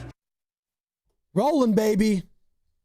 Sam Lubman in for Joe Shasky alongside Joe Spadoni here. Niners, Falcons, Sunday night football. All eyes going to be on Mac Jones, probably, because it looks like Brock Purdy was limited yesterday, and Mac Jones was a full participant. So I would be shocked if Brock Purdy was the starter on Sunday. Looking like it's going to be another Mac attack. Michael McCorkle Jones, they call him, going up against the second-year quarterback out of Washington, prior to that, Indiana, Michael Penix. And you know who his backup is? A guy that Kyle Shanahan was always linked to. Kyle Shanahan's favorite quarterback. Kirk Cousins. The one he's wanted all along. That's right. That's what they say. Maybe it was Mac Jones, though, he wanted all along, Sammy. Some said Mac was the guy back in that now infamous quarterback class. Trevor Lawrence obviously going number 1 overall. You got Zach Wilson. And then number 3 was Trey Lance. You like that? I actually did not like that. I liked Mac Jones. I was on an island. That's fine. Everyone said I was an idiot. That's fine. I still might be. You know, Mac's looking good right now. He had one good rookie season. He might be a journeyman backup the rest of his career, but for now, I'm seeing, he's a starter in the NFL. He is. I see Joe Flacco doing what he's doing. I see Daniel Jones doing what he's doing. I see Carson Wentz. Hey, it's the year of the backup. It just is. It really is, actually. And what is the gap right now, Unless Niner fans? Rush. Yeah, no, he sucks. What is the gap right now between Brock Purdy and Mac Jones? I don't think it's much. I really don't. And I don't think that's some sort of hot take. And I don't think that's some indictment on Brock Purdy. I think we're all just kind of surprised of how good Mac Jones has looked. Especially, Sam, without a running game. They can't run the ball. They're one of the worst. Mm-hmm. And by the way, the Falcons are the best. You might have heard this guy, Bijan Robinson. Pretty good. He's doing all right. So that's the tail of the tape on Sunday, by the way. It might not be about the quarterbacks at all. It might just be Bijan Robinson just dominating the running game. Yeah, and I don't know if this is the perfect opponent for the Niners to get that running game going. The Falcons are right in the middle. They're 16th in rushing yards allowed per game, about 114 yards per game. The Niners, by the way, for comparison, are 19th in yards per game allowed at 107. So actually, I guess I'm going in the opposite direction here. Let me reverse it here. They actually have the 14th best run defense in terms of yards per game. Okay, so there you go. Let's flip it that way. Flip it Real good. Thank you. So you don't think, you think I'm a little crazy right now, do you, Sam? That I don't think the gap is very. Is this about something you said or just in general? Just in general. Well, yes, in general, yes. But if it's about something specifically, no, not as much. Well, I'm just talking about the gap we're talking about. Mind the gap. Shout out the Tube, right? Shout out Bart. Mario London. You know, Mac Jones, what he's been able to do. How could you not be impressed? First and foremost. No, he's far outpaced anything. I mean, we've come a long way from Jermaine Wiggins saying that the drop-off is tremendous. Oh, well, we had him. We had the guy over in Jacksonville, the radio host who does who works the flagship, saying this guy's an accident waiting to happen. He's the perfect quarterback if it's 4th and 5 and he wanted to throw for a 3-yard pass. That's what he was saying. Mm-hmm. That's what these people were saying about Mac Jones. It couldn't be further from the truth. Mia O'Brien was more on the point. I mean, she had, I think, Mia O'Brien, we had her on. She had the line that I think about the most in terms of why Mac Jones is having success. And she said, Mac Jones is every quarterback that Kyle Shanahan has had success with. And I think that's a part of it is just Mac fits everything that Kyle wants. Not a shock. This is something that we've discussed a lot. He's not going to go out of the parameters of the offense, which is, I think, what Brock tries to do. And I say that, I mean, Mac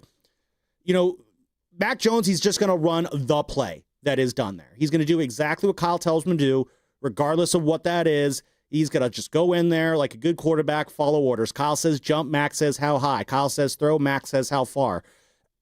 The conversation we've been having about Brock, especially the last 2 off seasons, is how much is Brock allowed to do at the line of scrimmage? How much more control are we going to give him, before the play call? And it seems like it's always a back and forth. Was it a couple of years ago, Shanahan and TK had like a 3-minute back and forth about it or something like that? Or about Shanahan, audibling? Shanahan had like a 3-minute monologue about letting Brock make audibles and stuff at the line of scrimmage. And Brock, I think, is one of those guys. When Brock struggles in this offense is when he's trying to do too much. We've seen that over and over from him again. And I think the reason why Mac right now is successful in this offense is Mac has no desire to try and do too much in this offense. And I'd like to see that energy from Brock a little bit more when he comes back.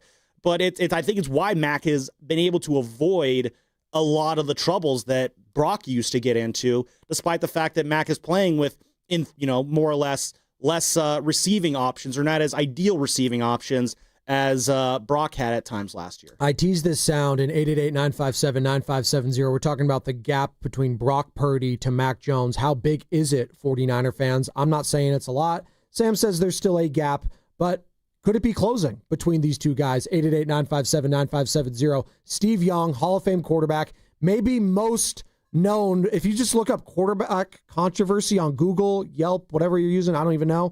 Google it. Bing? Is Bing still a thing? Yeah, Ask Jeeves. It's going to be Steve Young and Joe Montana. This is the quintessential guy to ask about quarterback being a backup, the controversy getting thrust in there, all the different question marks about it. Oh, and by the way, he's just really good about talking about football in general. Steve Young, last week, Willard Dibs, talking about this 49ers quarterback situation. It's awkward, but it's pleasantly awkward. Like, everyone involved is going to behave and do things good. Well, they're not going to. It's a good locker room. It's a good quarterback room. But it's just inevitable that, and I think the awkwardness brings out the best in both of them. Mac will support Brock 1,000%. Brock will support Mac 1,000%. That's just who they are. And so the awkwardness is going to be to the benefit of the 49ers. They just have to withstand all of the chat and the chitter chat that goes on. That's going to make it harder. It makes it hard to, because it's going to, every day they're going to try to make it controversial, something that's toxic, something that derails the success of the team, derails our ability to go win a championship, and they'll just make it feel and sound terrible. And people just have to live through it and say, no, it's not terrible. It's awkward, but it's creative, it's positive, and we're getting the best out of both of them. And they just have to shout that back at all the places, because I think no matter what, people will try to get under people's skin, try to peck at it and make it a problem. Pleasantly awkward. I love Steve Young. Only he can come up with something like that. And this is a guy, by the way, in Steve Young, as we all know, his own coach, Bill Walsh, came out to the media and said, we got two starting quarterbacks. We actually have a quarterback controversy. Real quick, can you imagine in today's society, someone legitimately going out? Like right now, Kevin O'Connell. Yeah, we drafted this guy, J.J. McCarthy, but you know what? We also have this other. Well, stop being around the bush. Imagine if Kyle Shanahan stepped to the podium today. He's like, all right, guys, before I read the injury report, I just want to say that we have two good quarterbacks that we really like, and I think we have a controversy right now. All right, now on for the injuries. Well, yeah. Thanks for running over my Kevin O'Connell thing there for a second. But yeah, like that would be for sure. But J.J. McCarthy's a guy that just got drafted last year, clearly got hurt. He tore his meniscus. This season, he gets hurt again, and I think listen, this is me. This is speculating.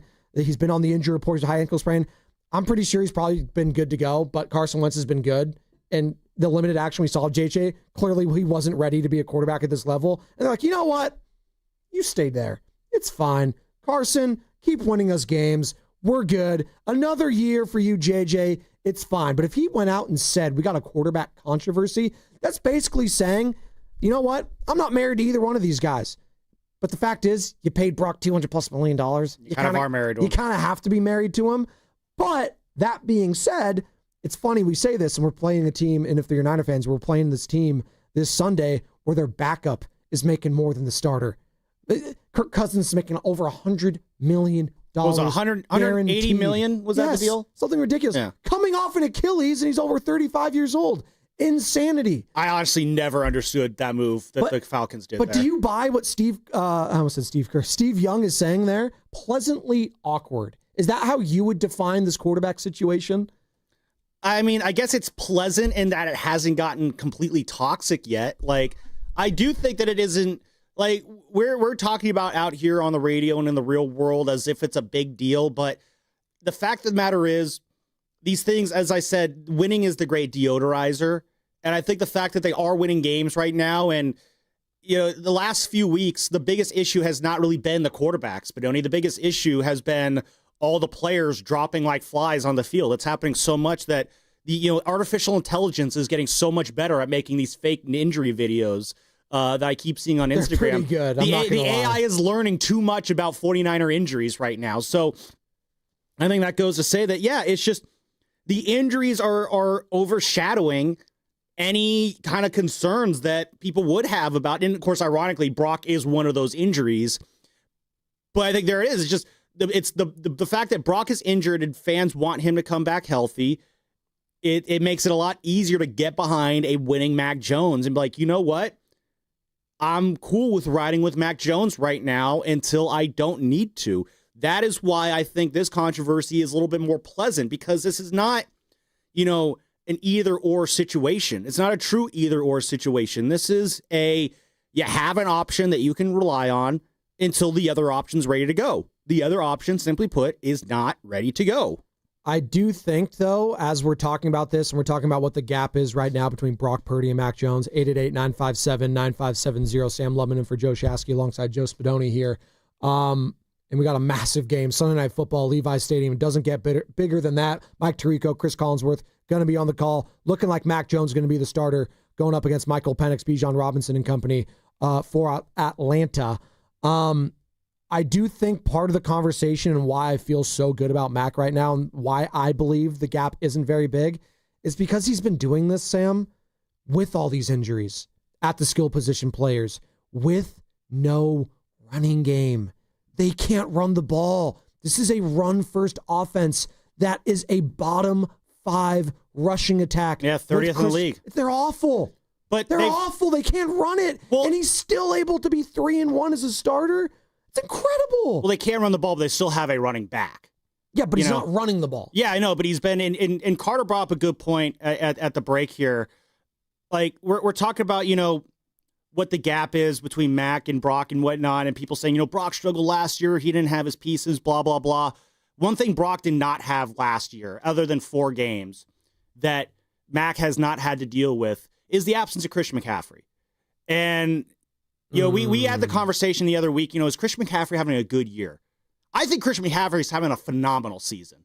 I honestly, he is the straight up, no doubt MVP of the 49ers so far this season. Oh, as a receiver, for sure. Well, yeah, he is. I think him as a receiver has completely saved this 49ers season to start off. Like, Kyle Shanahan took what seemed like a weakness, and this is where I give Kyle Shanahan his flowers. Sam Lubman, Kyle Shanahan skeptic, giving him his flowers. We thought that the receiving game and the passing game was going to be a struggle coming into the season with Juwan Jennings missing all the training camp. We don't know what Ricky Pearsall is going to look like. DeMarcus Robinson was going to be out for the first few games. They're bringing Kendrick Bourne in. And Brandon Ayuk, he's still out. I thought coming into the season, like, man, throwing the ball might be really tough for this team. They're gonna have to really lean on this running game. And Kyle Shanahan, through all his genius, said, you know what?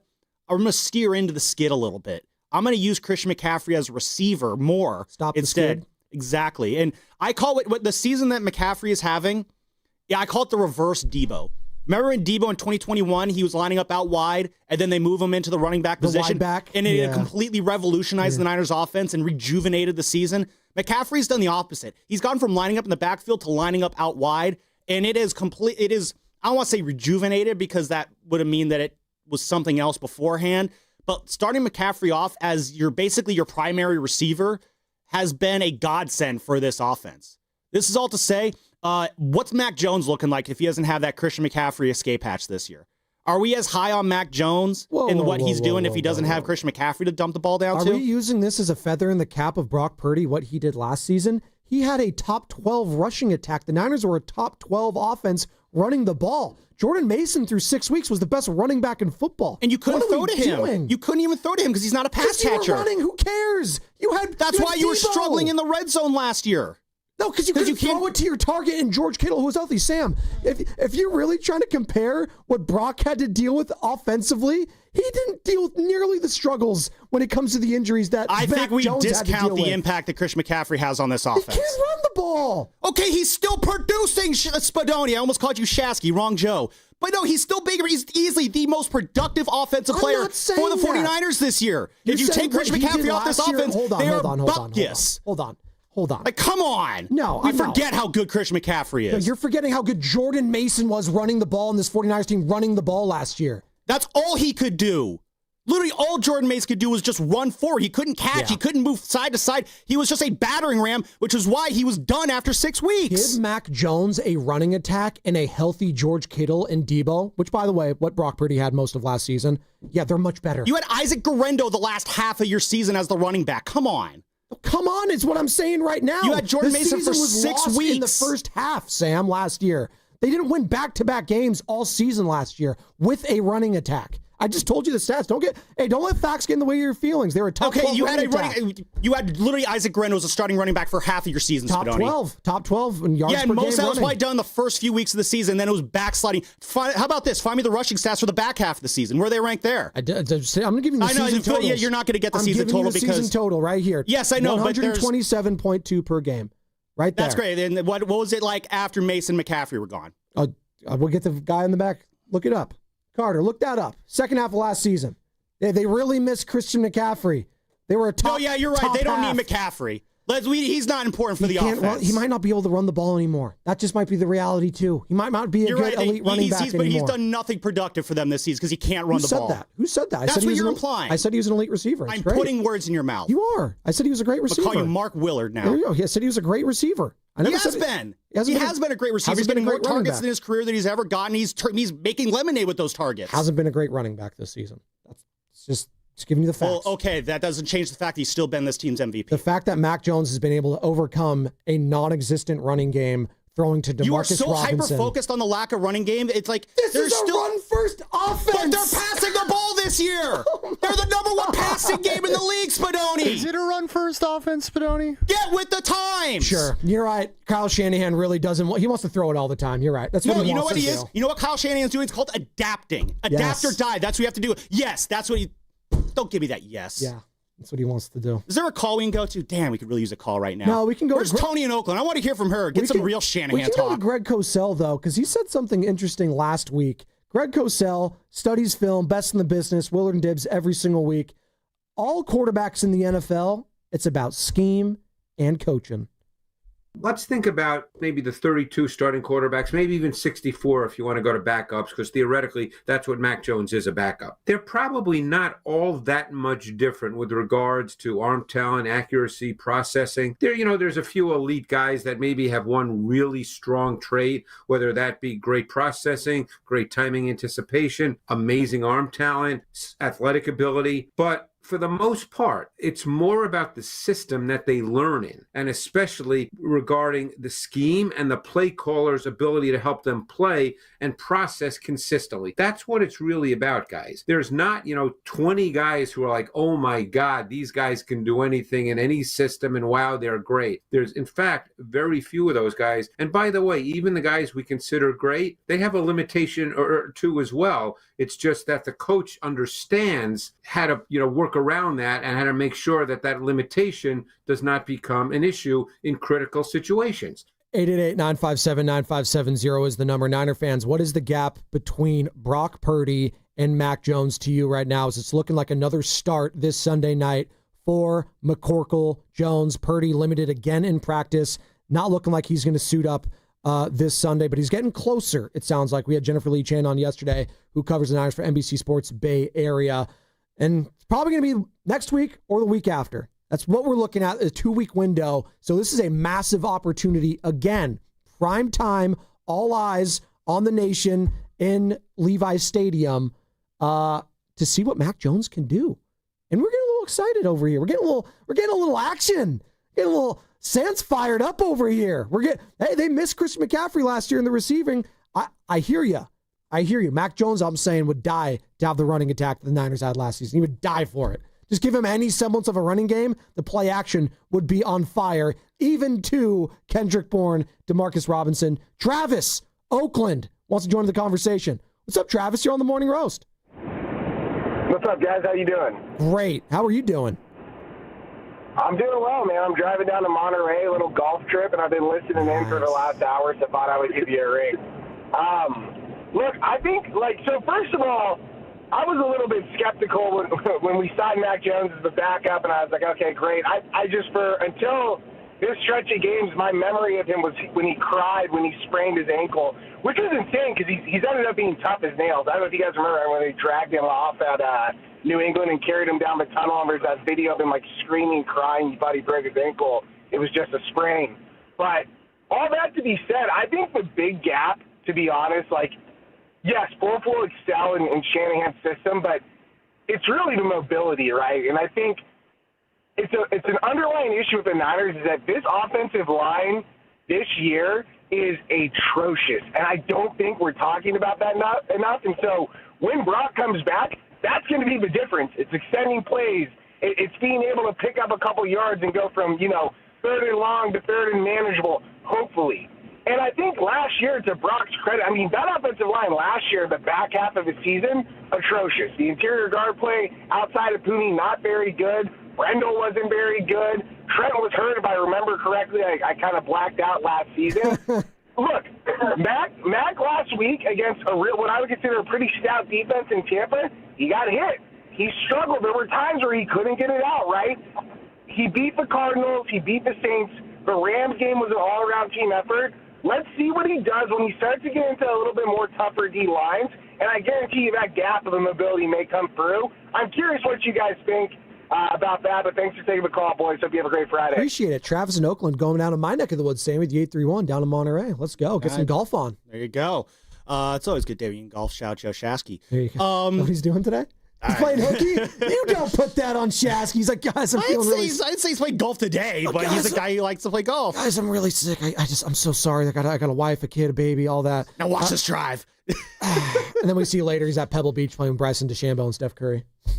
Guys, this green is not as long as you think it is. There you go. We can get under 50. My foot hurts. You had a response to Travis, though, Sammy, there? I think he's got a good point about the offensive line. I don't care how good a quarterback is. If you got a bad offensive line, you're not going to be upright. You're not going to be able to do your job. The quarterback position is the most important position in sports, blah, blah, blah, but it's contingent on having a competent offensive line, which the 49ers have not had now for going on 2 years. Dominic Pooney, it's been okay this year, and he's supposed to be the guy who's supposed to be on the up and up last year. Colt McKivitz, I've never been big on, but I'll admit he's having a solid season this year. Or is he having a solid season, or is just the other O-line play so bad that he's your good one? Connor Colby, I was high on him at the start. He's a rookie. You're going to have growing pains there. Jake Brendel, the fact that he's lasted this long has always been impressive to me.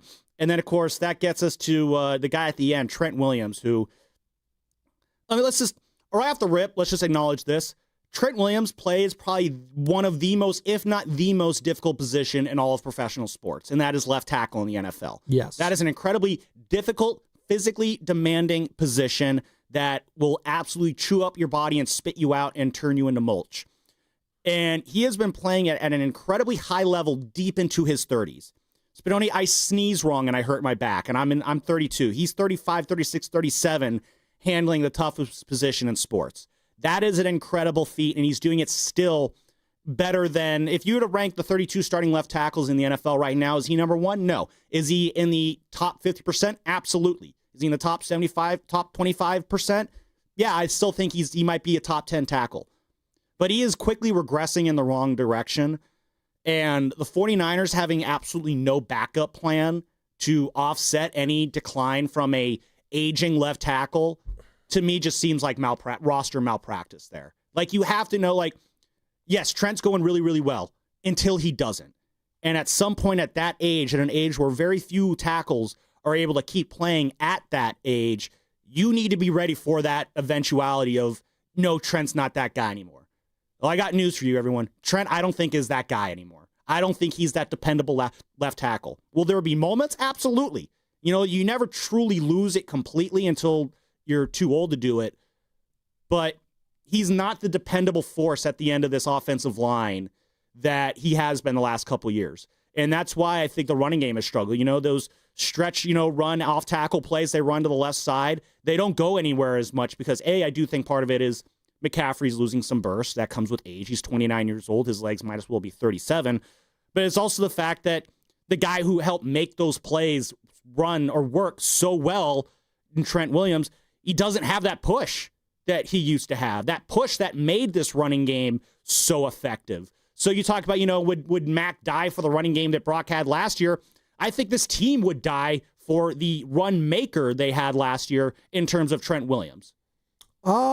Sure. I hear you on that. By the way, I did look up the stats that you were alluding to, because right now we're talking about the gap between Brock Purdy and Mac Jones. And right now we're talking about, well, Mac, this season he's had Christian McCaffrey. Last year, Brock, he would kill to have a Christian McCaffrey. Well, my argument is he had a running game last year, Brock Purdy. Mac hasn't had that all season long. And the leading rusher, as we all expected, Jordan Mason, averaged 5.2 yards a carry, played in 12 games last year. Isaac Guerendo suited up for all 16. And I know, I'm going to trigger some people here with Isaac Guerendo, second leading rusher for the Niners last season. He did average 5 yards a carry, 420 yards, had 4 touchdowns on the ground. I know, he had a running game. He did. We don't want to talk about it. And I know. How good did the running game do him last year? I'm just telling you, Sam. Well, and what version of Christian McCaffrey would he have looked like last year? Would he have looked like the same version this year? Yeah, that would have helped in the receiving game. I don't know what it would have looked like. Jordan Mason might have just had a better burst. He might just have a better burst going forward. I think Mason's just better running through guys. Or I think McCaffrey is able to move around guys. He's got a better burst right now. Jordan Mason just has fresher legs. He's Jordan Mason to me. I like Jordan Mason. They miss him, by the way, as we're talking about this. I like Jordan Mason a lot. He was, again, I love, I'm going to harken back the old, that 2005 USC team with Lendale White and Reggie Bush. Remember what they called them?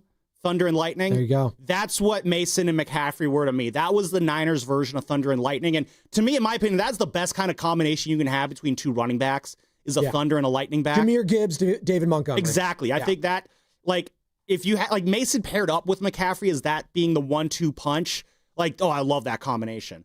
If you have just McCaffrey, you've seen we can win with just McCaffrey. He's special enough to do that. But I don't think Mason is a guy who alone, he can't be your one.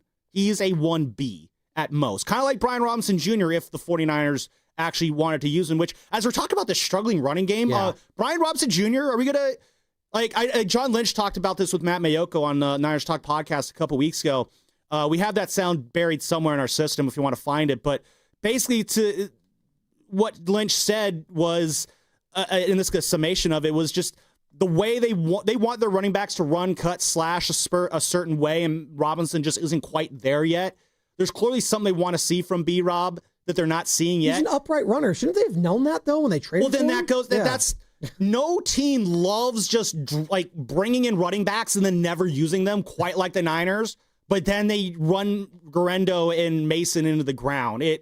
Unless it's Raheem Mostert or Matt Breida. It's the usage of running back makes no sense. By the way, you're speaking of Thunder and Lightning. That's what I call Evan Giddings, Lorenzo Neal, because the kickoff show is going to be at Laughing Monk this Evan the Lightning? Sunday. I don't know. That's for you to find out. 3:00, Sunnyvale, Laughing Monk. Be there, be square for the kickoff show. They'll have all the early games on. The beer garden's going to be rocking. They got a DJ. They got bartenders serving Gold Bar whiskey specials. Got to be honest, it's 7:45 a.m. I can go for a Gold Bar whiskey right about now. And if you're going to the game, you can sign up for the free shuttle to the stadium right now. First come, first serve. Go to the Eventbrite page on our website, 957thegame.com. Sign up now. That's 957thegame.com. What is the gap right now between Mac Jones and Brock Purdy? 888-957-9570. Talking about the gap, though, you're right. The gap might not be large between those two guys, but the gap between Christian McCaffrey and anyone else on this team running the ball is Grand Canyon-esque. Jose's in Oakland, wants to join the conversation. Jose, what's up, man? You're on the Morning Roast. Hey, good morning, guys. Look, fans are just like kids, okay? They always want to play with a brand new shiny toy, okay?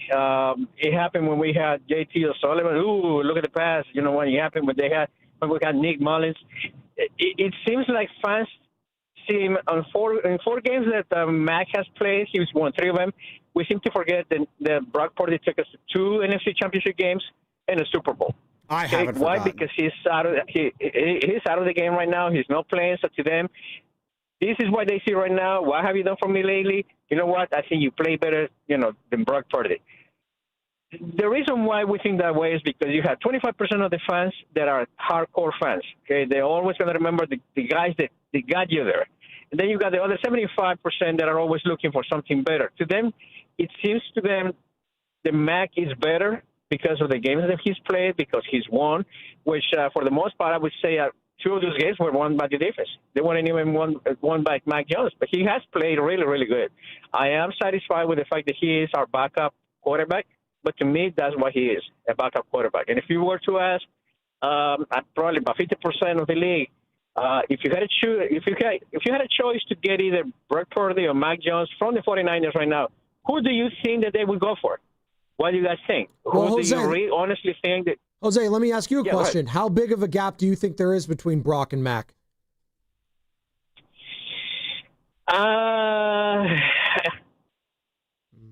If I were to say between 1 and 10, I would have to say a 7. The mobility makes a big difference because if Mac Jones had the mobility that Brock Purdy has right now, then we will really be talking about something else. Okay? So I actually like the way that he quantified that. Jose. Because the way you asked the question, how big is the gap? I'll be honest. I usually go percentage. I'm a percentile kind of a guy. Yeah, because that is the thing. I think what makes the question so difficult is that, it's kind of hard to truly quantify what that gap looks like. The way Jose just did it, though, I like it. Like on a scale of 1 to 10, 10 being the massive gulf that Jermaine Wiggins once spoke of. That's the Grand Canyon, the 10. Okay. Yeah, and if 1 is they're basically the same guys with different jersey numbers, I like Jose's 7. I like that number. That's a big gap. I don't think I agree with that at all. 7? 7? What? How about 6.7? No. Hey, 6.7. I'm going like a 3 right now. That's where I'm at. It's like a 3. I don't think it's that. If they're both 100%. I think we all just slept on Mac. Let's just call it what it is, too. Mac is a good quarterback. And I think who's been dealt a very bad hand in the NFL. Can we agree on that at least? Can we agree on that? If Brock Purdy was in the same situation that Mac was put in early in his career, he'd look very similar, I'd think, in how we view him. It all matters about coaching and scheme, as we heard from Greg Cosell. Okay, but still, the gap still exists then. And I think the fact that I don't think the narrowing of the gap, I don't think needs to be any sort of knock on either one of these or a boon on any one of these quarterbacks. It's just, at the end of the day, it's just, as Jose said, and this is what I point to, I do believe the mobility plays a factor here. It's a lot of the plays that Brock makes is because he's able to extend plays. Again, this is why I go back to, with a team that blitzes as much as Tampa, with a team that is going to be blitzing as much as Atlanta, and Kyle Shanahan, he's going to be putting quarterbacks into these third and long situations. Having a quarterback who can get out of those situations and extend plays and make plays, or make a play like a guy who can get out of the pressure like Baker was able to do on that play, that 3rd and 15 run that he had. Mac's never doing that kind of stuff. Brock can pull off those kind of plays. Brock can extend plays with his legs, make those plays, push that ball downfield, which he can do, I think, better than most people will give him credit for. And the other point that Jose made is, if you really want to get nitpicky with it, and you could do this with any win, I'm sure, with the 49ers, but those first 2 wins in New Orleans and Arizona, a couple bounces. No, he helped win that game in New Orleans. That was but you take away 1 or 2 of those drops, we're talking a different story here. You take away that James Conner injury, we're talking about a different story. But now we're nitpicking exactly. Here. I don't want to go too deep. He did lead them down. He led them down. Sam, can you agree? Stop. He led them down to a game-winning field goal drive. Did he not against the Arizona Cardinals? If James Conner's healthy, though. Great. We all knew. Niners aren't healthy. Yeah. They had a backup. And again, I just want to acknowledge Jose's point on it. I didn't want to dive too deep down into it, but I do think that's a layer of everything that's gone into this season, too. There's a lot of, this is a big, thick recipe here, but there's a lot of different ingredients we're putting into this pot. Yeah, and I just disagree that he wasn't the reason they didn't win those games. We like to, again, nitpick. And he said Brock Purdy took us to the NFC Championship game and the Super Bowl. Well, did he take them, or was it the team that helped take them there? He wasn't very good in some of those playoff games either. Now he did what like Mac did, like the game-winning drive when it mattered. Mm-hmm. So, again, it's the bus driver, is it the passenger? Great quarterbacks can turn a bad game into a good game. It's a team sport. And that's why I don't knock what he did in Seattle week 1. Brock had a bad first 3 quarters, put it together in the 4th. I watched Eli Manning put together a career that's going to end up in the Hall of Fame, where he basically was booty for 3 quarters every week and then put it together in the 4th. You could have a very successful career doing that. Or is anyone going to put you in the GOAT conversation? No. But can you win that way? Absolutely. And can you put on a gold jacket someday doing that? Not saying that Brock Purdy is on that trajectory or anything like that, but it is possible to be successful that way. 888-957-9570 is the number. The gap between Brock Purdy and Mac Jones is what? We're doing a scale of 1 to 10. If 10 is the Grand Canyon and 1 is just a little puddle, what is the gap for you numerically? Tony, San Jose, you're on the Morning Roast.